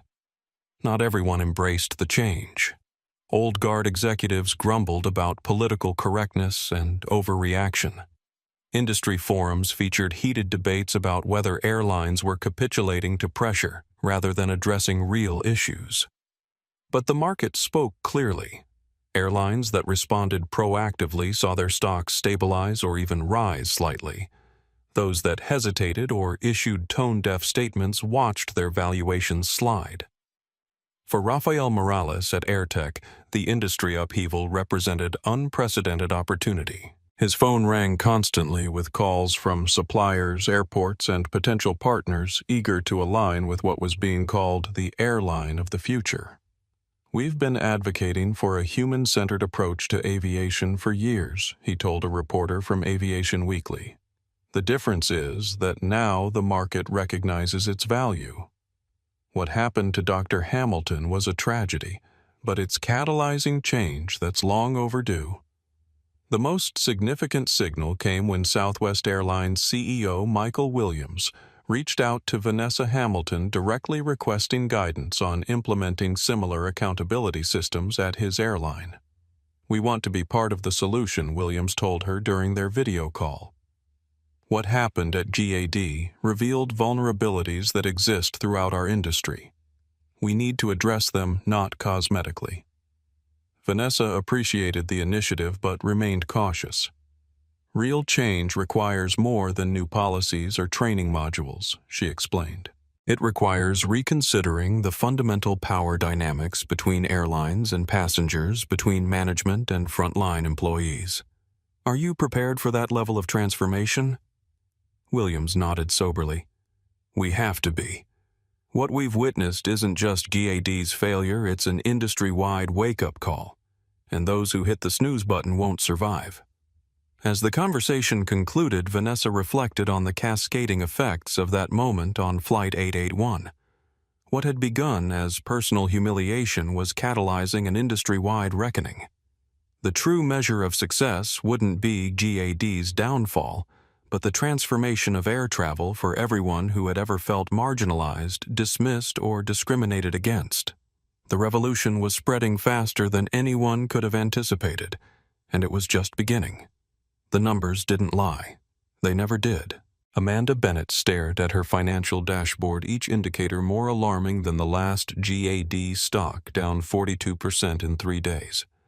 Market capitalization reduced by $3.8 billion. Credit rating downgraded to junk status by both Moody's and S&P. Forward bookings declined 28% week over week. Corporate account cancellations. 64 major clients and counting. She had been CFO of Global Air Dynamics for 7 years, navigating fuel price spikes, labor disputes, and a global pandemic. But she had never seen anything like this, a financial free fall triggered by a single incident that had exposed the company's deepest flaws. The quarterly investor call, normally a routine exercise in managed expectations, had become a brutal interrogation. Institutional investors demanded explanations. Analysts questioned GAD's survival prospects. Even longtime supporters expressed doubts about the airline's future. Without the Pinnacle capital infusion. "What's your runway?" asked a Morgan Stanley analyst bluntly.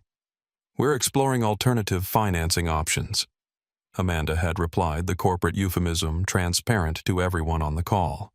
"Meaning you have none," the analyst had countered.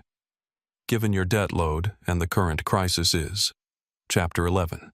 Reorganization, now inevitable. William Stevens had interjected, attempting to project confidence. "We're implementing comprehensive changes to address the underlying issues highlighted by the recent incident. We believe in the resilience of our brand and the loyalty of our customer base." The market's response had been immediate and unmerciful. The stock dropped another 5% during the call itself. Now alone in her office, Amanda faced the stark reality. Without a miracle, GAD had approximately 4 months of operational capacity before cash flow problems would force difficult decisions. The emergency financial measures, hiring freezes, discretionary spending cuts, route consolidation would buy time, but not salvation. Her phone buzzed with a text from the head of sales losing American Express corporate accounts. Their travel manager cited alignment with corporate values as the reason. Estimated revenue impact $42 million annually. Amanda closed her eyes briefly. The exodus was accelerating. A knock on her door interrupted her thoughts. David Martinez, head of legal, entered without waiting for a response. His expression said everything. "The class action paperwork was just filed," he announced grimly. 27 plaintiffs alleging discriminatory treatment on GAD flights over the past 3 years. They're seeking certification to represent all minority passengers who experienced similar incidents. Damages Amanda asked already, calculating the potential liability. They're claiming $50 million in direct damages, plus punitive. But that's not the worst part. David placed a folder on her desk. Their lead counsel is Torres and Williams. Amanda's blood ran cold. Torres and Williams was the premier civil rights litigation firm in the country, with a reputation for rejecting settlements in favor of public trials that forced institutional change. They don't want our money, she realized aloud. They want discovery. Internal emails, training materials, complaint records, everything that would expose. Exactly, David confirmed. They're after evidence of institutional discrimination. And based on our initial review, he hesitated. They'll find it. The internal classification systems for passenger complaints, the dismissal rates for discrimination allegations, the crew reporting procedures, it all creates a pattern that looks damning in retrospect. Amanda nodded slowly, adding this new threat to her mental calculation of GAD's survival prospects. The numbers grew even bleaker. What about the commercial real estate sale? The gates at LaGuardia and O'Hare. David shook his head. The potential buyers know we're desperate. They're lowballing us at 60 cents on the dollar. And the union is pushing back, saying asset sales violate their contract terms without consultation. The walls were closing in from all sides. Financial markets, corporate clients, legal challenges, employee relations. Each dimension of the business was unraveling simultaneously. Amanda's phone buzzed again. This time it was a news alert.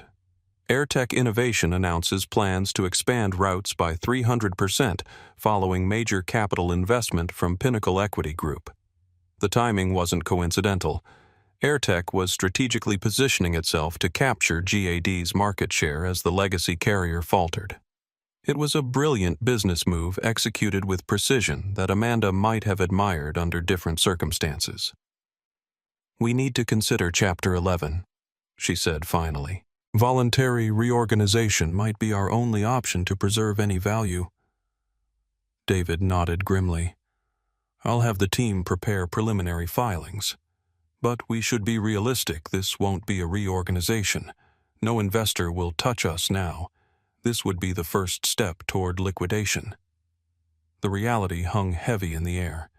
30,000 jobs, decades of aviation history, a once proud American institution, all potentially lost because they couldn't be bothered to verify a seat assignment.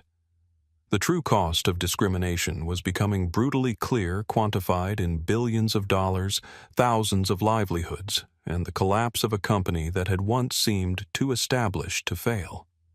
As Amanda updated her financial projections to include the new legal liabilities, she couldn't help but think of Dr. Vanessa Hamilton, the passenger they had dismissed, the investor they had lost, the catalyst for their unraveling. How differently things might have turned out if just one person on that plane had chosen dignity over dismissal, verification, over assumption, respect, over convenience. But no one had. And now everyone would pay the price. The announcement came not with a flashy press conference, but with a simple video posted simultaneously across all major platforms. Rafael Morales, dressed in a casual button-down rather than the expected executive suit, stood in an AirTech hangar beside a single aircraft. "Today I'm excited to announce a partnership that will transform air travel in North America." He began his tone conversational rather than performative. "Pinnacle Equity Group is investing $5 billion in AirTech innovation, enabling us to expand our routes by 300%, modernize our fleet, and most importantly, bring our human-centered approach to millions more passengers." The camera panned to include Vanessa Hamilton, who stood beside him in simple, elegant business attire. "This investment isn't just about growth," Vanessa explained. "It's about fundamentally reimagining what an airline can be. We're building an aviation experience where dignity isn't a premium feature, but the foundation of everything we do." The video continued with details of the expansion, new routes connecting 47 cities, fleet growth from 30 to 120 aircraft, within 18 months, thousands of new jobs, and most significantly, the implementation of the Dignity Protocol across all operations. The market response was immediate and powerful. While GAD's stock continued its precipitous decline, AirTech, newly listed on the NASDAQ, saw its share price surge 68% by closing bell. Aviation analysts scrambled to understand the implications of this new player suddenly scaling to major carrier status. "This isn't just a new competitor," explained a JP Morgan analyst on CNBC. "This is a completely different business model entering the mainstream market. AirTech has built their entire operation around customer experience, rather than operational efficiency at all costs. With Pinnacle's capital, they can now scale that approach nationally." At AirTech's San Francisco headquarters, the atmosphere was electric. Employees gathered in the main atrium to watch a live stream of their first major aircraft, delivery, a state-of-the-art Airbus A321neo, painted in AirTech's distinctive silver and green livery. "This is just the beginning," Rafael told the cheering staff. "Today, one new plane. By the end of the year, 40 more. And with each aircraft comes the opportunity to show more passengers what air travel should be." Behind the excitement lay meticulous planning. The expansion strategy had been carefully designed to maximize impact while managing growth. AirTech would first strengthen its presence on key business routes where GAD was most vulnerable, then gradually expand to additional markets as capacity allowed. The hiring push began immediately. AirTech launched what it called the Dignity First Initiative, recruiting experienced aviation professionals committed to a new approach. Most controversial was their explicit invitation to current GAD employees. "We recognize that most GAD staff had nothing to do with recent incidents," the recruitment page stated. "We welcome applications from GAD employees who share our values and vision. This isn't about poaching talent, it's about preserving aviation jobs during industry transformation." The message resonated powerfully. Within 48 hours, AirTech had received over 4,000 applications from GAD employees across all departments from pilots to ground staff. As operations expanded, the Dignity Protocol moved from concept to implementation. Every aspect of the passenger experience was reimagined. Electronic seat verification became mandatory for all seating disputes. Crew members were equipped with body cameras during potential conflict situations. Real-time customer feedback was displayed publicly throughout terminals. An independent oversight committee reviewed all passenger removal incidents.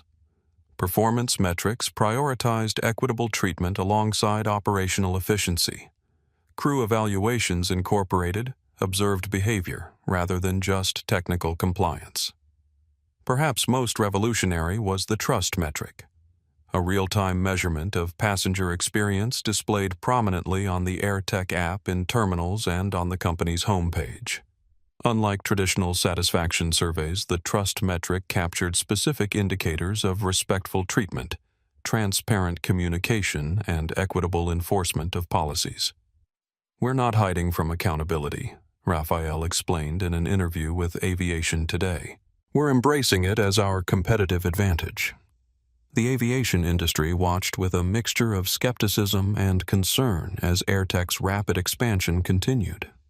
Legacy carriers scrambled to implement surface-level changes to their own operations, but few were willing to embrace the deeper structural transformation that AirTech represented.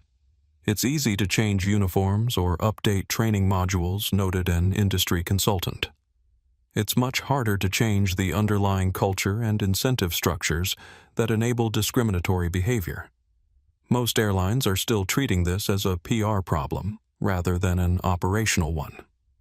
Meanwhile, Vanessa Hamilton maintained a careful balance between involvement and independence.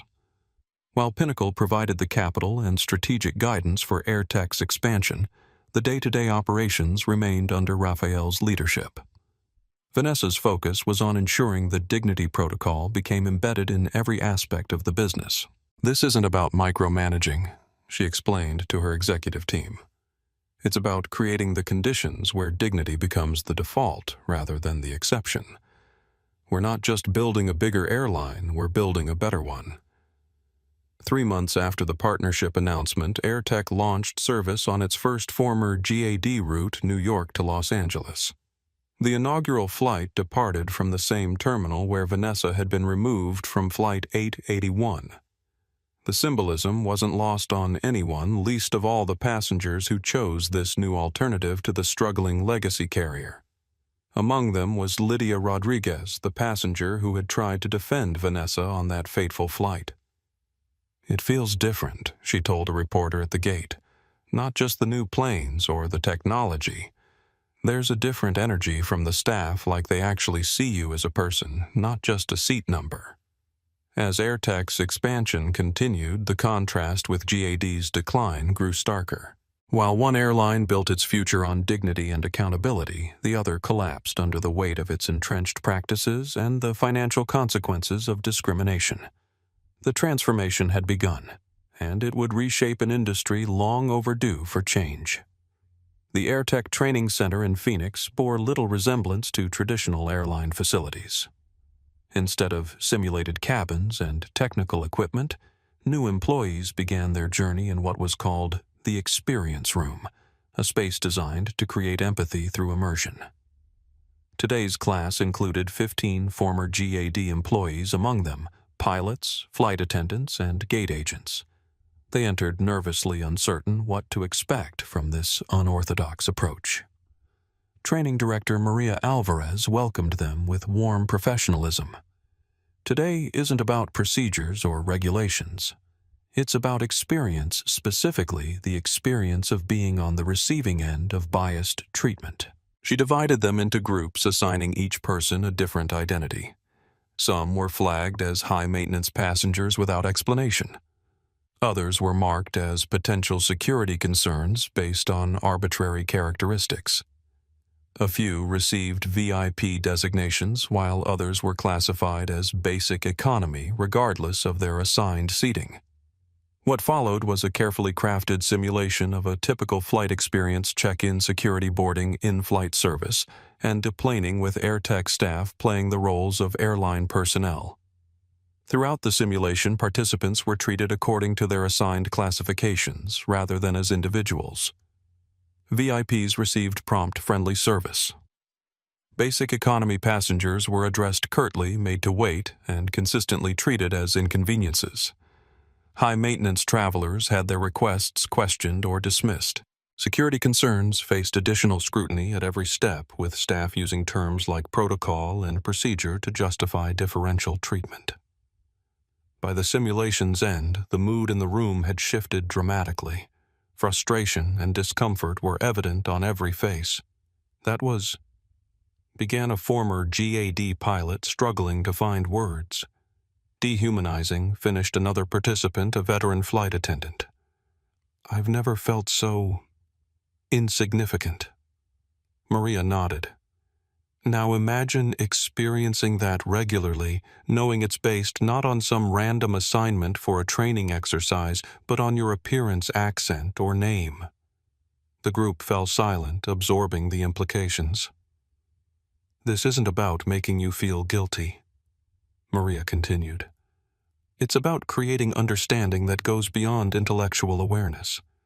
Every AirTech employee experiences this simulation because we believe empathy is the foundation of dignity. This experiential approach was just the beginning of AirTech's revolutionary training program. Over the next 2 weeks, new employees would participate in intensive workshops on unconscious bias, conflict de-escalation, equitable enforcement of policies, and the technical implementation of the Dignity Protocol.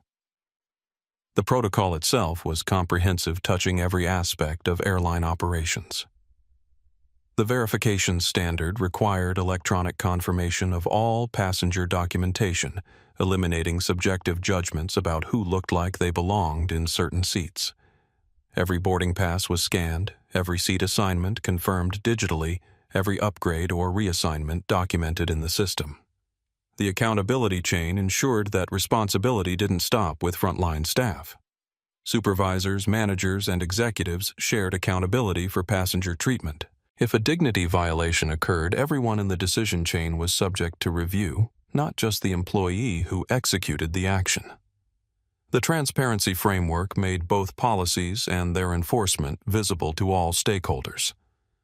Passengers could access real-time data on everything from on-time performance to complaint resolution patterns. Employee evaluations incorporated dignity metrics alongside technical skills and efficiency measures. Perhaps most revolutionary was the Dignity Index, a real-time measurement displayed throughout terminals on the airline's app and on every employee's dashboard. The index aggregated multiple data points: passenger feedback, observed interactions, policy, consistency, response times, complaint resolutions, and independent evaluations. Any significant drop triggered immediate review and intervention. The key innovation here isn't technological, explained Raphael to industry observers. It's philosophical. We've created a system where dignity isn't subjective or optional. It's measurable, accountable, and central to our business model. Implementation extended beyond training and metrics to the physical environment. Aircraft interiors were redesigned to reduce stress points and potential conflicts. Gate areas featured transparent workstations where agents processed passenger information in full view, eliminating the mystery and perceived arbitrariness of decisions. Technology played a crucial role in supporting these changes. The AirTech app provided passengers with real-time updates on every aspect of their journey, reducing anxiety and the need for confrontational information seeking. Automated alerts notified supervisors of potential dignity risk situations before they escalated to conflicts. Body cameras, initially controversial, became standard equipment for customer-facing staff during potential conflict situations. Unlike law enforcement implementations, these cameras were passenger-activated and dual-facing, recording both employee and passenger behavior to ensure contextual understanding of any incident. "We're not monitoring our employees to catch them doing something wrong," Raphael emphasized. "We're creating a system where everyone, staff and passengers alike, is accountable for treating each other with respect." The results were remarkable. Within 6 months of implementing the Dignity Protocol, AirTech reported 94% reduction in passenger removal incidents, 87% decrease in formal complaints, 72% improvement in employee satisfaction scores, 68% reduction in staff turnover. Most significantly, the trust metric maintained consistent scores across all passenger demographics regardless of race, gender, age, or status. The airline had created a system where equitable treatment wasn't aspirational, but operational. As industry observers studied the AirTech model, many remained skeptical about its scalability and financial sustainability. It's easy to maintain these standards with a new fleet, limited routes, and the spotlight of public attention, noted an aviation consultant. The real test will come with growth, operational pressures, and the inevitable normalization of expectations. Raphael welcomed the challenge. "We've designed this system specifically to withstand pressure and scale. Dignity isn't a luxury feature we offer when convenient, it's the foundation of our entire operation. And we're proving daily that treating people with respect isn't just morally right, it's good business." As the transformation continued, one question remained prominent in industry discussions. Would AirTech's approach remain an exception in aviation, or would it become the new standard that all airlines would eventually have to meet? The answer was still unfolding. But with each new route launched, each new aircraft delivered, and each new passenger experiencing the difference, the balance was shifting toward a future where dignity wasn't optional, but essential. The revolution wasn't just growing, it was winning. The GAD emergency board meeting had been underway for 6 hours, the tension palpable in the Manhattan conference room. Financial reports, legal updates, and market analyses painted an increasingly desperate picture. William Stevens, once the confident CEO of a legacy carrier, now looked haggard as he addressed the grim-faced directors. "Our situation has deteriorated faster than anticipated," he admitted, the understatement evident to everyone present. "The Pinnacle financing is gone. Our stock has lost 65% of its value in 4 months. Corporate accounts are fleeing to competitors. And now we're facing a class action lawsuit that could expose damaging internal communications." Board member Howard Richardson removed his glasses wearily. "Let's be direct, William. Are we discussing a reorganization plan, or are we planning for liquidation?" The question hung heavily in the air. For decades, GAD had been considered too established to fail a permanent fixture in American aviation. Now its collapse seemed not just possible, but imminent. "We're pursuing multiple strategies simultaneously," Stevens replied carefully. "Our immediate focus is a 3-pronged approach: asset sales to generate liquidity, operational restructuring to reduce costs, and an aggressive reimaging campaign to address the perception issues." "Perception issues," board member Janet Morris interrupted sharply. "William, we're facing a crisis of values and accountability, not perception. The videos speak for themselves. Our employees treated a passenger with contempt and then lied about it. That's not a PR problem, it's an integrity problem." Stevens flushed but nodded. "You're right. Which is why we're implementing comprehensive changes to our training policies and accountability systems." He gestured to Victoria Lopez, who presented the hastily developed Respect Initiative GAD's attempt to address the underlying issues exposed by the Hamilton incident. The program included mandatory bias training, revised conflict resolution protocols, electronic verification requirements for all seating disputes, and a new executive position focused on passenger dignity. These measures will be implemented immediately across our entire operation, Victoria concluded. We're also establishing an independent review board to evaluate all passenger removal incidents and policy enforcement patterns. The board members listened with varying degrees of skepticism. The initiatives themselves were sound, but the timing was transparent reactive rather than proactive desperate rather than principled. "This all looks fine on paper," said Richardson, "but will it make any difference to our financial situation? We're bleeding cash daily. These programs require investment at a time when we're contemplating layoffs." CFO Amanda Bennett stepped forward with the financial reality check. "Our runway is now approximately 60 days before we face critical cash flow issues. The asset sales will extend that somewhat, but without significant external investment, we'll need to file for Chapter 11 protection by quarter's end." "And what are the prospects for new investment?" asked Morris. Amanda's expression said everything. "Limited. We've approached 14 potential partners. All have declined, citing concerns about reputational risk and uncertainty about our future viability." The room fell silent as the implications sank in. "Then perhaps Chapter 11 is the most responsible path," Richardson suggested. "A controlled reorganization might preserve some value and jobs." Stevens shook his head. "We're not there yet. I've initiated discussions with private equity firms specializing in distressed assets. 2 have expressed preliminary interest, though the terms would be challenging, meaning they want to strip us for parts," Morris translated bluntly. "Essentially, yes," Stevens acknowledged. "But it would maintain operations while we rebuild trust and value." The discussion continued, growing increasingly tense as the board debated their dwindling options. Eventually, they authorized Stevens to pursue both the private equity discussions and preliminary Chapter 11 preparations, covering all contingencies. As the meeting adjourned, Stevens remained alone in the boardroom, staring at the portrait of GAD's founder that hung on the wall.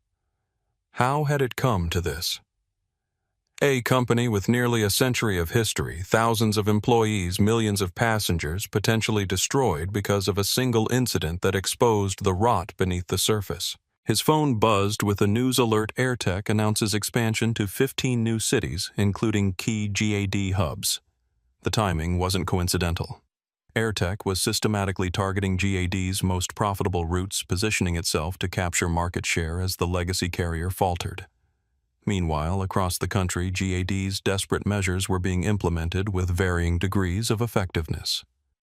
Frontline employees, already demoralized by the company's crisis and fearful for their jobs, approached the new initiatives with skepticism. "They ignored these issues for years," remarked a veteran flight attendant during a mandatory training session. "Now suddenly it's urgent because it's affecting the stock price." Passenger response was similarly tepid. Despite a major advertising campaign emphasizing GAD's renewed commitment to respect and dignity, bookings continued to decline. Social media remained filled with #boycott-GAD hashtags and personal accounts of discriminatory treatment. The lawsuit proceeded inexorably toward discovery, threatening to expose internal communications that could further damage GAD's reputation and legal position.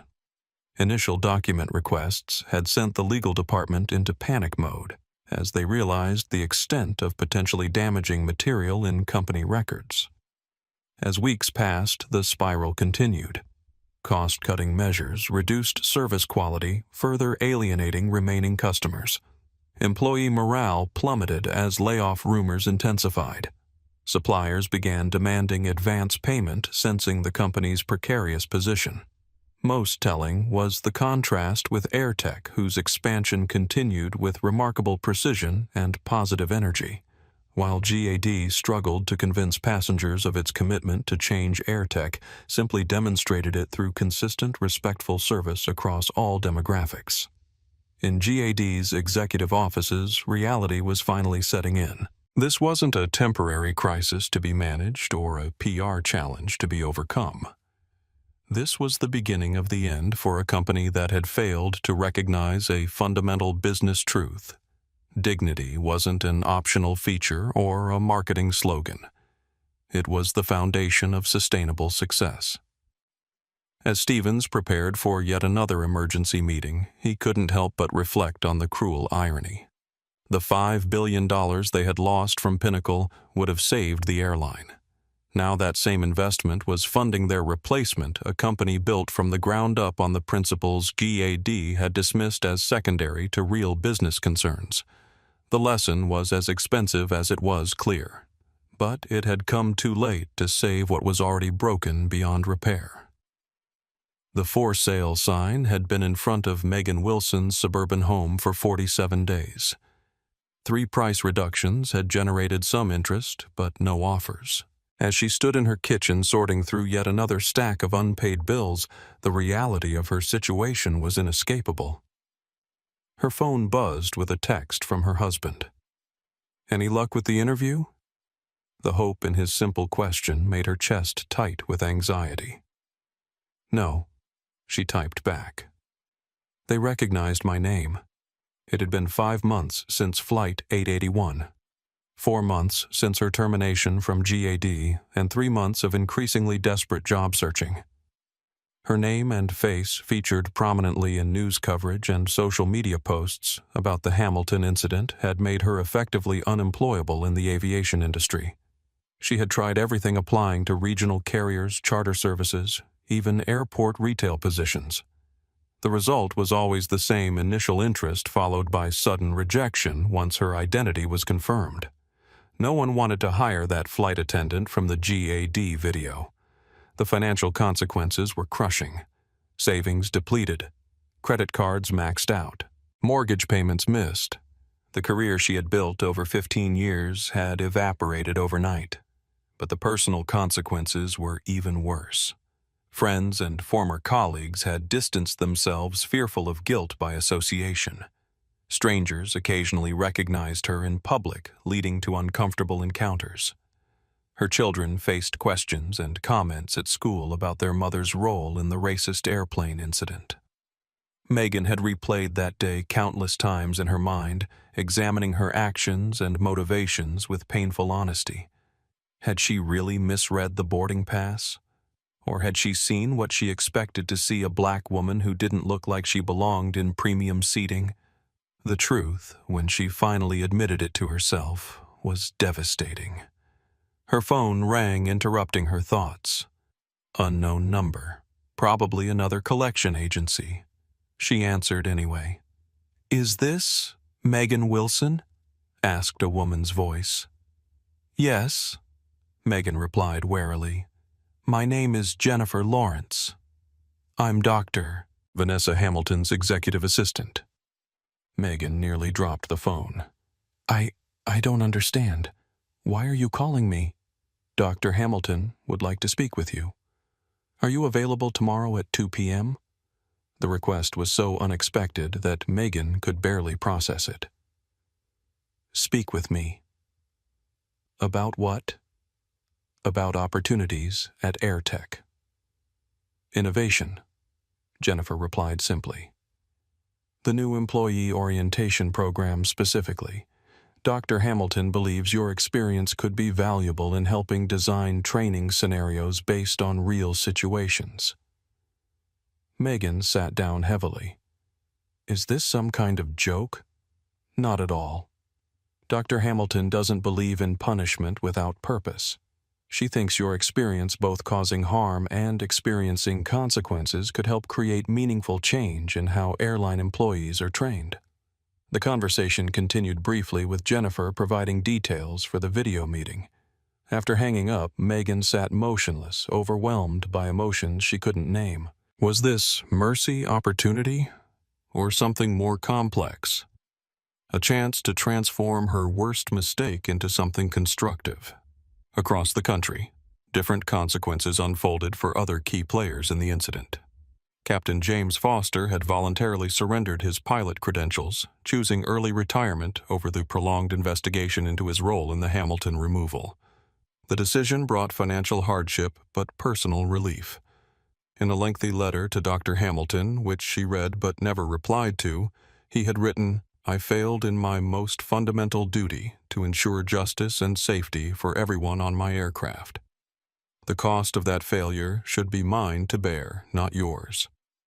Now he volunteered with a youth aviation program teaching young people of color about careers in flight and about the responsibility that came with authority. Richard Parker's trajectory had been different. Initially defiant, blaming political correctness and social media mobs for the consequences he faced, he had doubled down on defending his actions. The strategy backfired spectacularly when his social media history revealed a pattern of racially charged comments and complaints about minority passengers. Fired and publicly disgraced, he had retreated to his hometown in rural Pennsylvania, taking a job selling home improvement products door to door. The irony wasn't lost on him, spending his days trying to convince strangers to trust him enough to let him into their homes. His moment of reckoning came unexpectedly during a sales call at a suburban home where the television played financial news in the background. There on the screen was Dr. Vanessa Hamilton ringing the opening bell at the NASDAQ as AirTech stock soared.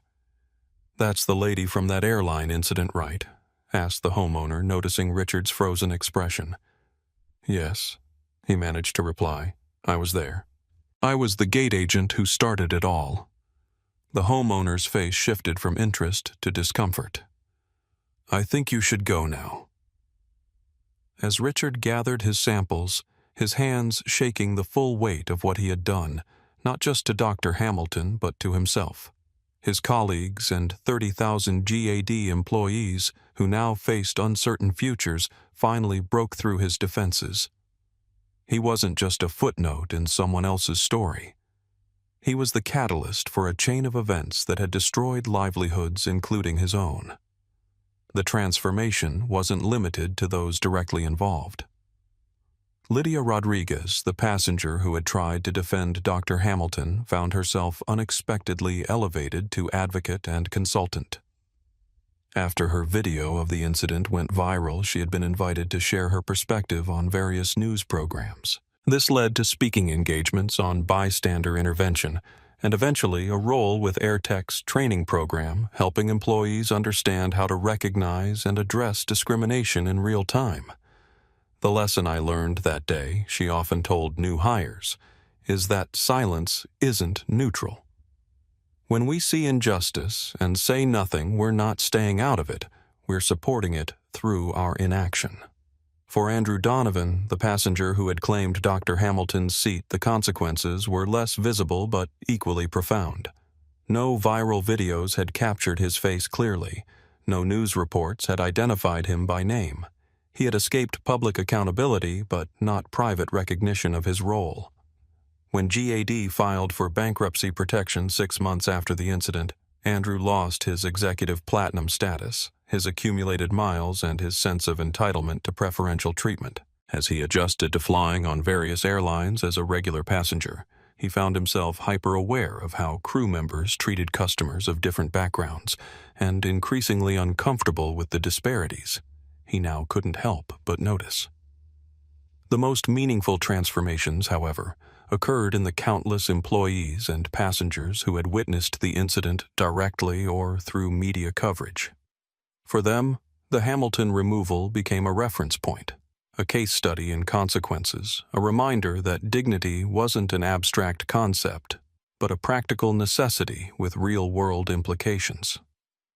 Former GAD employees who found positions at other airlines brought heightened awareness of bias and accountability. Passengers became more vigilant about their rights and the rights of those around them.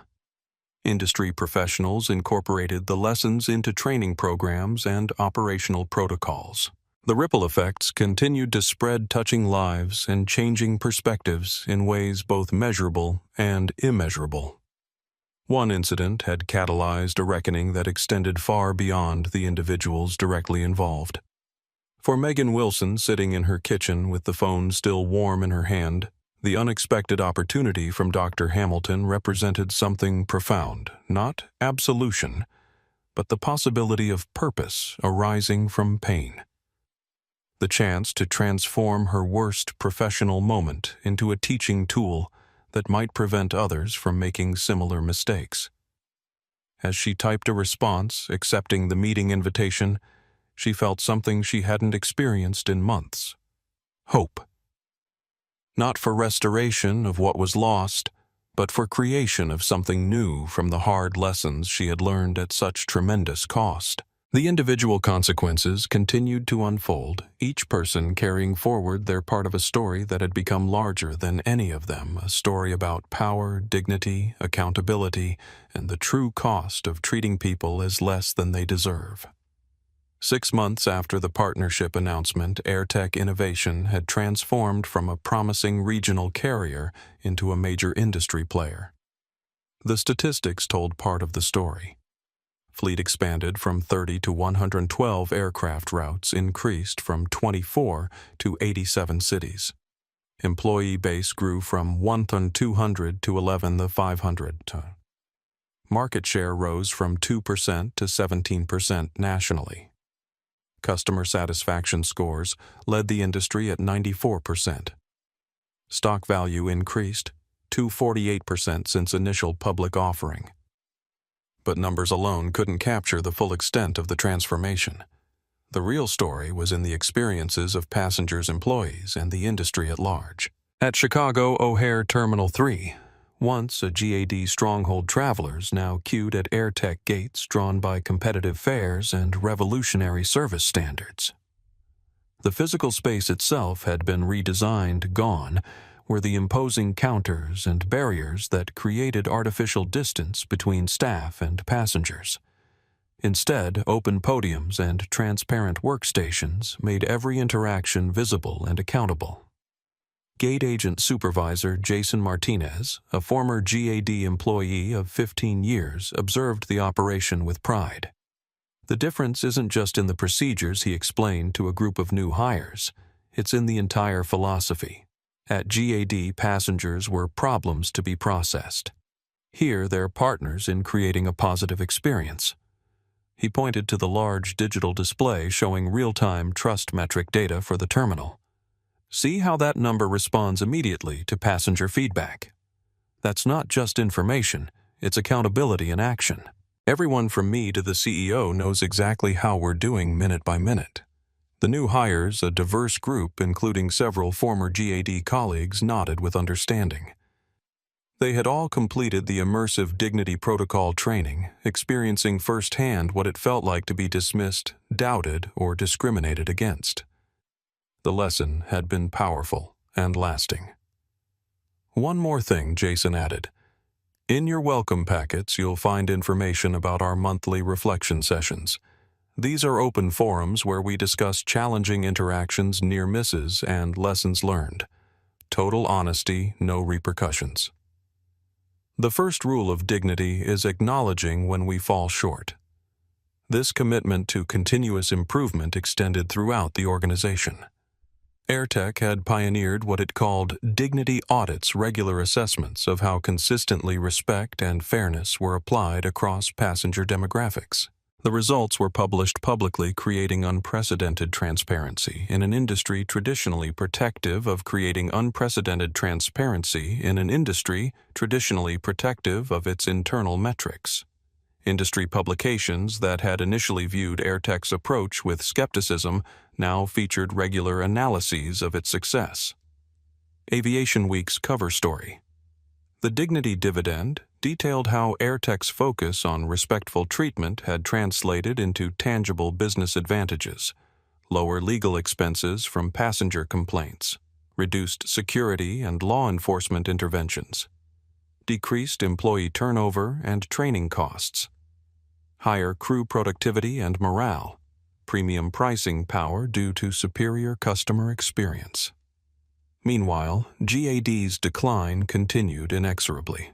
Despite implementing similar policies on paper, the legacy carrier couldn't overcome the fundamental trust deficit it faced. Chapter 11. Bankruptcy proceedings had begun with AirTech strategically positioning itself to acquire key routes, gates, and aircraft during the inevitable liquidation. For Rafael Morales, the transformative success brought both validation and challenge. "We've proven that dignity is good business," he told his executive team during their quarterly strategy session. "Now we have to prove it's sustainable at scale." The company faced real pressures as it grew: operational complexities, regulatory scrutiny, and the inevitable challenges of maintaining culture during rapid expansion. Legacy carriers, seeing AirTech's success, scrambled to implement their own versions of the Dignity Protocol, though few committed to the structural changes necessary for authentic transformation. Copycats are emerging, noted AirTech's chief experience officer during the meeting. United just announced their respect guarantee. Delta has dignity assurance. American is implementing trust metrics. Raphael smiled. "Good. That means we're shifting the entire industry. Our goal was never to be the only airline treating people with dignity. It was to make dignity the industry standard." The most powerful testament to AirTech's transformative success came from its workforce, particularly the 4,200 former GAD employees who had found new positions within the growing company. They brought valuable experience and technical skills, but more importantly, they carried the institutional memory of what happened when dignity was treated as optional rather than essential. Megan Wilson had indeed joined AirTech, though not as a flight attendant. Instead, she had become a key contributor to the training program, using her experience to help others recognize and address bias before it escalated to discrimination. Her session on the anatomy of a discriminatory incident had become mandatory for all customer-facing staff, its unflinching honesty creating powerful learning moments. "I'm not proud of my actions that day," she always began, "but I am determined that they serve a purpose beyond my own learning. When I look at Dr. Hamilton now, I don't see the passenger I dismissed. I see the catalyst who forced an entire industry to confront its failures." For Vanessa Hamilton, AirTech's success represented more than a sound investment or personal vindication. It demonstrated a principle she had long believed, that ethical business practices weren't just morally right, but economically superior. The company she had helped transform was proving daily that dignity could be operationalized, measured, and monetized. During a rare media interview with Businessweek, she reflected on the journey from humiliation to transformation. What happened on that plane was never about one seat or one incident. It was about systems that enable bias and discourage accountability. AirTech isn't succeeding because it has newer planes or better routes. It's succeeding because it has built dignity into every aspect of its operation, not as a slogan, but as a structural reality. As AirTech continued its expansion, the contrast with GAD's decline became the subject of business school case studies. Harvard Business Review published an in-depth analysis titled "The Economics of Dignity: How AirTech Revolutionized Aviation." Through respect. The central lesson was clear: in an age of transparency and interconnection, treating people with dignity wasn't just the right thing to do, it was the only sustainable business model. Companies that failed to recognize this fundamental shift would follow GAD's path to obsolescence, while those that embraced it would thrive in the new landscape. The transformation wasn't complete, it never would be. Creating and maintaining a culture of dignity required constant vigilance, honest assessment, and willingness to acknowledge failings. But the direction was clear, the momentum established, and the impact undeniable. An industry long known for treating passengers as self-loading cargo was being reimagined around the radical notion that dignity wasn't a luxury feature, but the essential foundation of every interaction. And it had all begun because one woman refused to surrender her assigned seat without verification. and had the power to transform that moment of disrespect into a revolution. 2 years to the day after the incident that changed everything, JFK Terminal 4 bore little resemblance to its former self. The dingy gray gaiety carpet was gone, replaced with gleaming polished terrazzo. Flickering fluorescent lights had been exchanged for warm recessed LEDs simulating natural daylight. Hard plastic chairs had given way to sleek modern lounge seating with built-in charging ports for all passengers, not just those in premium classes. Gate 42, the very location where Flight 881 had departed, had been completely reimagined. The imposing counter that once created distance between staff and passengers was replaced by open circular pods where gate agents worked alongside travelers rather than separated from them. Digital displays showed real-time flight information alongside current trust metric scores, creating transparency about both operational performance and customer experience. Most striking was the wall behind the gate area, now featuring a simple inscription: "Dignity is not a perk. It is the price of a ticket." Below these words, a discreet plaque acknowledged the gate's significance. Site of the Hamilton Incident, May 15, 2023. Where transformation began. The terminal wasn't just remodeled, it was reimagined. The sleek silver and green logo of AirTech Summit, the company had added Summit to its name after fully absorbing GAD's viable assets, appeared throughout the space, a visual reminder of the industry's seismic shift. Passengers moved through the terminal with a noticeable difference in demeanor. Gone was the tense adversarial atmosphere once common in busy airports. In its place was a sense of calm efficiency of human-centered design that reduced stress points and friction. Staff members engaged with travelers directly without barriers or scripted responses, creating authentic interactions rather than transactional exchanges. The transformation extended beyond aesthetics to core operations. Every interaction was governed by the Dignity Protocol, now refined through 2 years of implementation and continuous improvement. Electronic verification was standard for all passenger documentation. Body cameras activated automatically during potential conflict situations. Real-time feedback systems captured passenger experiences in the moment, not through after-the-fact surveys. Most revolutionary was the Transparency Hub, a physical and digital space where passengers could access comprehensive data about the airline's performance across all metrics, from on-time arrivals to how consistently policies were applied across demographic groups. Nothing was hidden, filtered, or managed. The raw data spoke for itself, creating unprecedented accountability. For the aviation industry, AirTech Summit had become both inspiration and challenge-proof that a fundamentally different approach was possible and profitable, but also a constant reminder of what happened when organizations failed to value dignity as a core operating principle. The terminal transformation reflected a deeper change in how air travel was conceived and delivered. This wasn't just a new airline occupying old spaces. It was a new paradigm, replacing an outdated model that had privileged efficiency over humanity, protocols over people, authority over accountability. And it all began at Gate 42, where one woman's dignity had been dismissed and an entire industry had been forever changed as a result. The sun beat down mercilessly on Richard Parker as he climbed out of his 10-year-old Toyota sedan. The vinyl siding samples in his passenger seat had warped slightly in the heat, much like his life had warped in the 2 years since Flight 881. At 60, Richard had never imagined he'd be trudging door to door selling home improvement products. His career at GAD had promised a comfortable retirement, health benefits, and the respect that came with working for a major airline. Now those prospects were as faded as the Excellence in Customer Service certificate that still hung mockingly on his apartment wall. "Just 5 sales this month," he muttered to himself as he gathered his presentation materials. "Just 5 and I can make rent."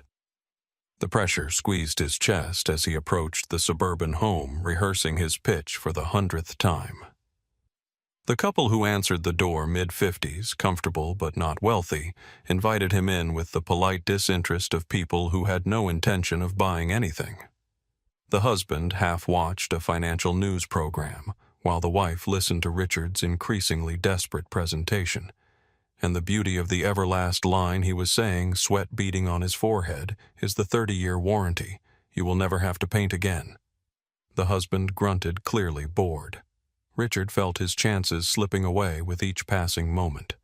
"Honey," the wife suddenly said, "that's that woman you like." Richard turned toward the television. There on the screen was Dr. Vanessa Hamilton ringing the opening bell at the NASDAQ. The anchor's voice was animated with admiration. "And there she is, Doctor. Vanessa Hamilton, as AirTech Summit stock, surges another 20 points, making it the most valuable airline in America. It's hard to believe that just 2 years ago she built this empire from the ashes of her competitor." Richard froze. His sales pamphlet slipped from nerveless fingers. That face.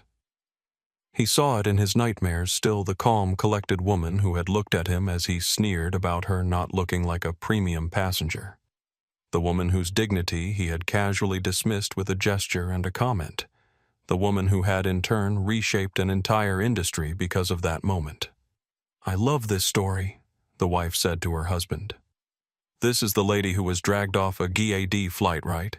And then the CEO fired her attackers and bankrupted the whole airline." "Not quite," the husband replied, turning up the volume. "She was the one who bankrupted them. She was their financing. They messed with their own bank." "God, what a bunch of morons." He chuckled. Good for her, though. That's a real boss right there. Richard felt the air leave his lungs. He had never known the full story. He had believed he was simply in the wrong place at the wrong time, an innocent bystander caught in corporate politics. He never realized he had been the catalyst, the first domino in a chain reaction that had collapsed an entire company. The weight of consequence pressed down on him with new intensity. His thoughtless words hadn't just impacted one passenger's day. They had set in motion events that cost 30,000 people their jobs, including his own. His casual bias had revealed deeper institutional failures that couldn't survive exposure. "Sir." The husband had noticed Richard's pale, sweaty face. "You okay? You look like you've seen a ghost." I have to go," Richard stammered. He gathered his samples with trembling hands and fled the house. Sitting in his old Toyota, the vinyl siding samples melting slightly in the passenger seat, he confronted the truth he'd been avoiding for 2 years. He wasn't the victim of corporate politics or social media outrage. He was a footnote in the story of a titan, a tiny, pathetic man who had demanded respect he hadn't earned, and in the process lost everything that mattered. On the radio, a news update mentioned AirTech Summit's continued expansion. Richard switched it off with a shaking hand. He couldn't escape the story, couldn't outrun the consequences, couldn't hide from the truth that was now painfully clear. His actions had mattered far more than he ever imagined possible. As he pulled away from the curb, Richard made a decision. He would apply to the Dignity Protocol training program that AirTech offered to former GAD employees. He had no illusion that they would hire him. His face was too recognizable, his role too central to the original incident. But perhaps by acknowledging his part in the story, he could begin to build something worthwhile from the ruins of his former life. It wouldn't restore what he had lost, but it might just possibly give meaning to the hard lessons he had learned at such tremendous cost. Station manager Lucas Ramirez surveyed Gate 42 with quiet pride. At 34, he'd risen from baggage handler to overseeing AirTech Summit's flagship terminal in just 2 years, a trajectory that would have been impossible in the rigid hierarchy of the former GAD. The morning rush was in full swing, yet the atmosphere remained calm and organized. Staff moved with purpose but without panic. Passengers waited with patience born of trust rather than resignation. The digital displays showed on-time departures, transparent seat availability, and trust metric scores consistently in the high 90s. Lucas remembered this same gate under GAD management. The tension, the arbitrary enforcement of policies, the subtle and not-so-subtle ways certain passengers were treated differently than others. He remembered because he'd been there loading bags below while discord unfolded above. Mr. Ramirez. A new hire approached, tablet in hand. I have a potential dignity risk situation. 2 passengers have the same seat assignment for Flight 127. Lucas nodded. Verification protocol. Already implemented, the young woman replied. Electronic scan confirms both boarding passes show 12A due to a system error during a schedule change. I've prepared 3 options for resolution. Well done. Lucas reviewed the options on the tablet. Let's offer both passengers their choice of first-class upgrade or $300 flight credit as compensation for our error, and make sure it's entered in the system transparency log. The employee nodded and returned to her station. Lucas watched as she handled the situation with the calm confidence that came from clear protocols and genuine empowerment. Both passengers left satisfied, the potential conflict diffused before it began. This was the new gate experience, problems acknowledged rather than denied solutions, focused on dignity rather than convenience, accountability built into every interaction. It hadn't happened overnight. It had required rethinking every aspect of the passenger journey from booking to baggage claim. Lucas had been part of that transformation from the beginning. After losing his job when GAD entered bankruptcy, he'd been among the first wave of former employees hired by the expanding AirTech. He brought valuable operational knowledge, but had to unlearn entrenched habits and assumptions about how an airline should function. The training had been unlike anything he'd experienced at GAD. Instead of focusing on procedures and regulations, it began with empathy, understanding what it felt like to be dismissed, devalued, or discriminated against. Every employee, regardless of role or rank, went through the same immersive experience of being treated as less than based on arbitrary characteristics. That training changed me. Lucas often told new hires during orientation, not just professionally but personally. It made me see how many times I'd been on the wrong side of dignity, not out of malice but out of indifference. The physical transformation of Terminal 4 reflected this philosophical shift. Gone were the barriers that created artificial distance between staff and passengers. Gone were the hidden decision-making processes that left travelers feeling powerless and frustrated. Gone was the culture of unquestioned authority that enabled bias to flourish unchecked. In their place was a system built on radical transparency and mutual respect. Every interaction was governed by clear protocols visible to all parties. Every decision was documented and reviewable. Every metric was displayed in real time, creating accountability that couldn't be avoided or minimized. The dignity protocol that had once seemed idealistic had proven remarkably practical. Electronic verification eliminated subjective judgments about who looked like they belonged in certain seats. Body cameras provided context for any conflicts that arose. The trust metric created immediate feedback loops that identified potential issues before they escalated.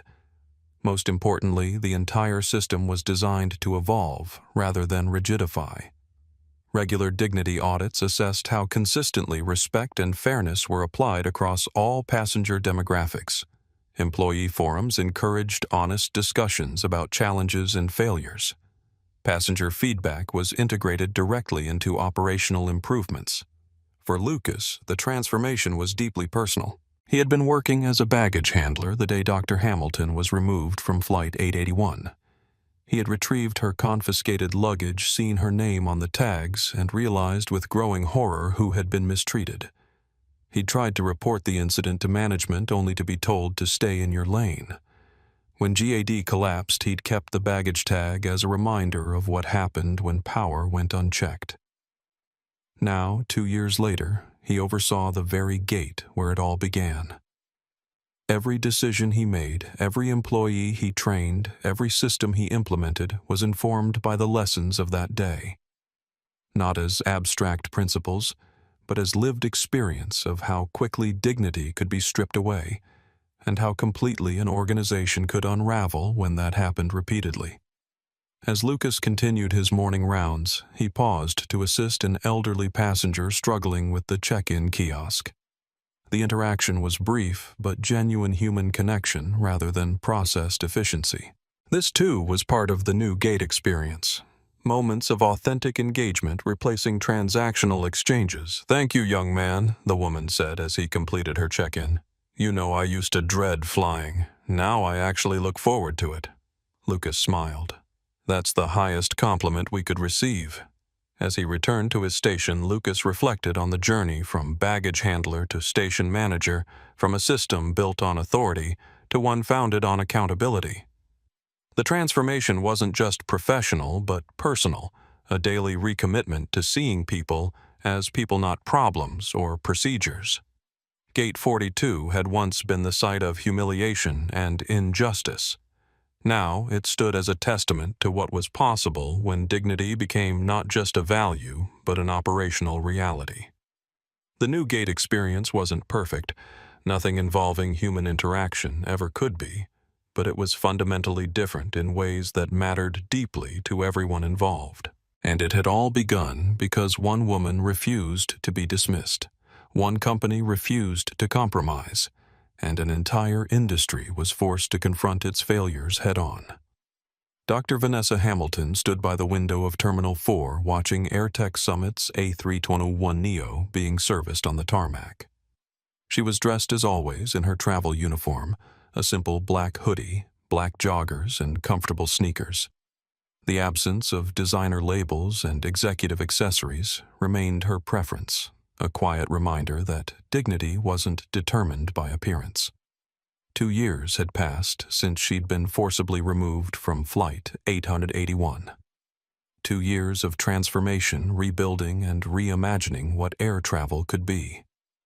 The $5 billion that had once been earmarked to save GAD had instead created something entirely new, an airline built from the ground up on respect, accountability, and transparency. She was working on her laptop, finalizing details for a new $10 billion green energy fund, when she noticed a young man in an impeccably tailored AirTech Summit manager suit approaching.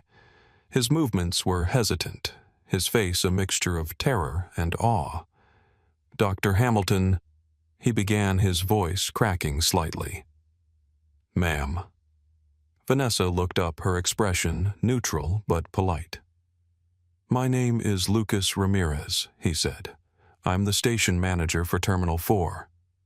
"A pleasure to meet you, Lucas," Vanessa replied, preparing for the usual operational questions that accompanied her infrequent visits to AirTech facilities. "No, I had to say thank you," he blurted out. Vanessa paused, setting her laptop aside. "Thank you for what?" 2 years ago, I was here at this gate. I worked for GAD. I was a baggage handler. I was on duty that night." He swallowed hard. "I was one of the 30,000 people who got laid off when GAD went under." Vanessa's face softened. The rage she had felt that night was long gone, replaced by the satisfaction of problems solved. Systems improved, principles vindicated. But this was the human cost and human benefit that sometimes got lost in the larger narrative. "Lucas, that must have been a terrible time for you." "It was," he nodded. "But that's not why I'm here." He took a deep breath. "When AirTech started hiring, I applied. I just needed a job." But the training, it was different. He described his first day of orientation, how a man whom Vanessa had personally hired from the hospitality industry, not aviation, had spent 4 hours talking about the GAD incident. He called it the fall, and said their one and only mission, their sacred duty, was to ensure that the principle of that incident never happened here. He said your motto was, "Dignity is not a perk, it is the price of a ticket." Vanessa hadn't known this specific detail. A small, genuine smile touched her lips. I worked my way up. Lucas continued, his voice gaining confidence. They really promote from within. They listen. My ideas for a better baggage tracking system, they implemented it. And last month they made me station manager of this terminal, the very place where it all went wrong. He was tearing up now and quickly wiped his eye. I'm sorry. It's just, you didn't just build a new airline, Dr. Hamilton. You built a better one. You saved me. You saved a lot of us. I wanted to thank you for building it. Vanessa was genuinely moved. This was the true victory. Not the money, not the bankruptcies, not the revenge. It was this taking something broken, rotten, and prejudiced, and building something strong, respectful, and good in its place. Creating opportunities for people like Lucas, who brought talent and dedication to an organization that now recognized and rewarded those qualities regardless of background or appearance. She stood, and to Lucas's great shock, extended her hand. Lucas, she said, her voice warm, thank you for telling me that. You're the one building it, you and everyone else here. I was just the first investor. Lucas shook her hand, beaming with pride and validation. An announcement came over the PA system. We are now ready to begin pre-boarding for Flight 1 non-stop to Los Angeles at Gate 42. Oh, Lucas said, snapping back to professional mode. Dr. Hamilton, I have you right here. He checked his tablet. You're in 1A, our flagship suite. Please let me escort you on board right now. You don't have to wait. Vanessa looked down at her boarding pass on her phone. She had, as always, booked 12A, a window seat in premium economy. She looked closer. The pass had been updated seat 1A. Status Chairman's Circle. The system, recognizing her name, had automatically upgraded her to the best seat on the plane. She hadn't even noticed. She looked at the line forming. She looked at Lucas's eager face. Then she zipped up her backpack and slung it over one shoulder. Thank you, Lucas. That's very kind, she said. But I think I'll just board with my group. I'm Zone 3, I believe. Lucas looked aghast. But Dr. Hamilton, you own the airline. Vanessa smiled a real bright smile. Today I'm just a passenger in 12A, or 1A. It doesn't really matter, does it? On this airline, she said, nodding at him, every seat is a good one.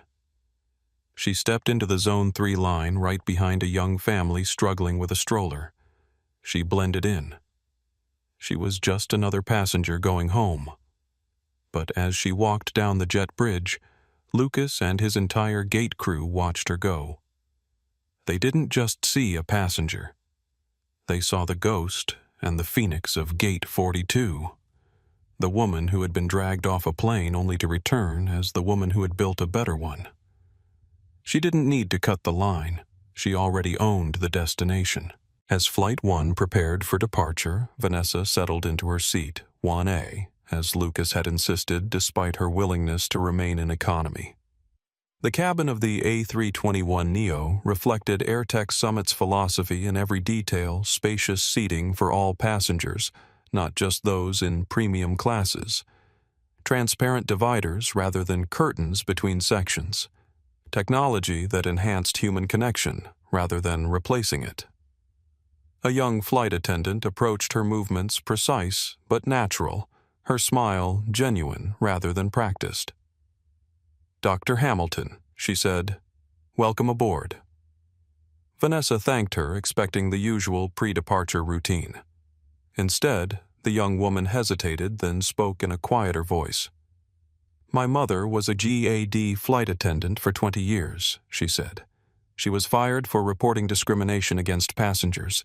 She told me to give you this if I ever saw you. She handed Vanessa a small envelope, then continued her duties with professional efficiency. Vanessa opened the envelope carefully. Inside was a simple handwritten note. Thank you for proving her right. The words resonated deeply. Vanessa carefully folded the note and placed it in her journal, the same journal where 2 years earlier she had written her promise. This will never happen to anyone else. As the aircraft prepared for departure, Vanessa reflected on the journey from that moment of humiliation to this one of transformation. The path hadn't been easy or straightforward. There had been legal challenges, media scrutiny, industry resistance, and the complex task of building something new while dismantling something broken. But the results spoke for themselves. AirTech Summit hadn't just survived, it had thrived, creating a new standard that other airlines were now scrambling to meet. More importantly, it had demonstrated that treating people with dignity wasn't just morally right, but financially sound. The business case for respect had been proven in quarterly reports, stock valuations, and market share. Yet the most significant changes weren't visible in financial statements or industry analyses. They were in the daily experiences of passengers who no longer dreaded flying. They were in the professional lives of employees who felt valued and empowered rather than constrained and coerced. They were in the subtle but profound shift from a culture of authority to one of accountability. The transformation extended beyond a single airline to the industry at large. Regulatory agencies had implemented new standards for passenger treatment. Training programs had been redesigned to emphasize empathy alongside technical skills. Technology had been repurposed to create transparency rather than obscuring accountability. As Flight 1 lifted smoothly from the runway, Vanessa noticed something unusual on her seatback screen. Instead of the typical safety video, a simple message appeared. Welcome aboard. At AirTech Summit, we believe everyone deserves dignity, respect, and a seat exactly where they belong. If you ever feel differently, the CEO's direct line is on the back of your safety card. She answers personally. Below it was Rafael Morales' signature, a reminder that while Vanessa had provided the catalyst and capital for transformation, the daily leadership came from those who shared her vision and values. Looking around the cabin, Vanessa saw passengers from all backgrounds dressed in everything from business suits to travel-worn hoodies. Each was treated with the same attentive respect by the crew. Each had access to the same comfort information and accountability mechanisms. Each was valued not for their status or appearance but for their humanity. This was the true legacy of Flight 881. Not the humiliation of one passenger or the collapse of one airline, but the creation of a new standard for how people deserve to be treated. A standard that recognized dignity not as an aspiration, but as an operational imperative. Some companies learned through training, others learned through consultants. But the most powerful lesson in business history had come from a woman in a hoodie who refused to move from her assigned seat and instead moved an entire industry. As the aircraft reached cruising altitude, Vanessa opened her laptop to continue work on her next project. The past was acknowledged, its lessons integrated. But her focus, as always, remained on building what came next. The transformation continued. And it was just beginning. The AirTech Summit model didn't remain unique for long. Within 3 years, the principles of the Dignity Protocol had become standard across the aviation industry, integrated into regulatory requirements and customer expectations alike. Airlines that had initially dismissed the approach as idealistic or unnecessary found themselves losing market share to competitors who embraced it. The business case became irrefutable, as data consistently showed higher profits, lower liability costs, and greater customer loyalty for carriers that prioritized dignity as a core operating principle. Harvard Business School made the Hamilton Effect a required case study analyzing how one incident of discrimination had triggered industry-wide transformation. The lesson extended beyond aviation to hospitality, retail healthcare, and financial services, any sector where human interaction determined customer experience. The most lasting legacy, however, was in the invisible but fundamental shift in power dynamics between service providers and customers. What had once been a one-way relationship with companies dictating terms and customers accepting what was offered had become a genuine partnership based on mutual respect and transparent accountability. For the millions of passengers who had experienced discrimination, dismissal, or disrespect in the past, this shift represented more than corporate policy. It was personal vindication. Their experiences hadn't been imagined or exaggerated. Their dignity did matter. And now, finally, the systems they navigated recognized that essential truth. What would you do if you witnessed discrimination today?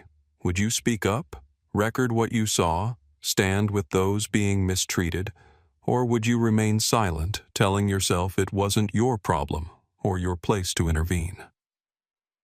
The true power of Dr. Vanessa Hamilton's story isn't that she had the financial leverage to transform an industry. It's that she refused to accept disrespect as inevitable and in doing so created space for all of us to demand better. If this story moved you, share it with someone who needs to hear it. Subscribe to our channel for more accounts of dignity prevailing over dismissal, accountability triumphing over avoidance. Hit that like button to help spread this message further.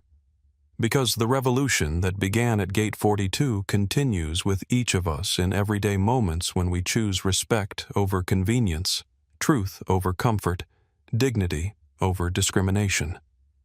The next chapter is yours to write. Make it count. And don't forget to join our community of changemakers by subscribing now and turning on notifications so you never miss another powerful story of transformation.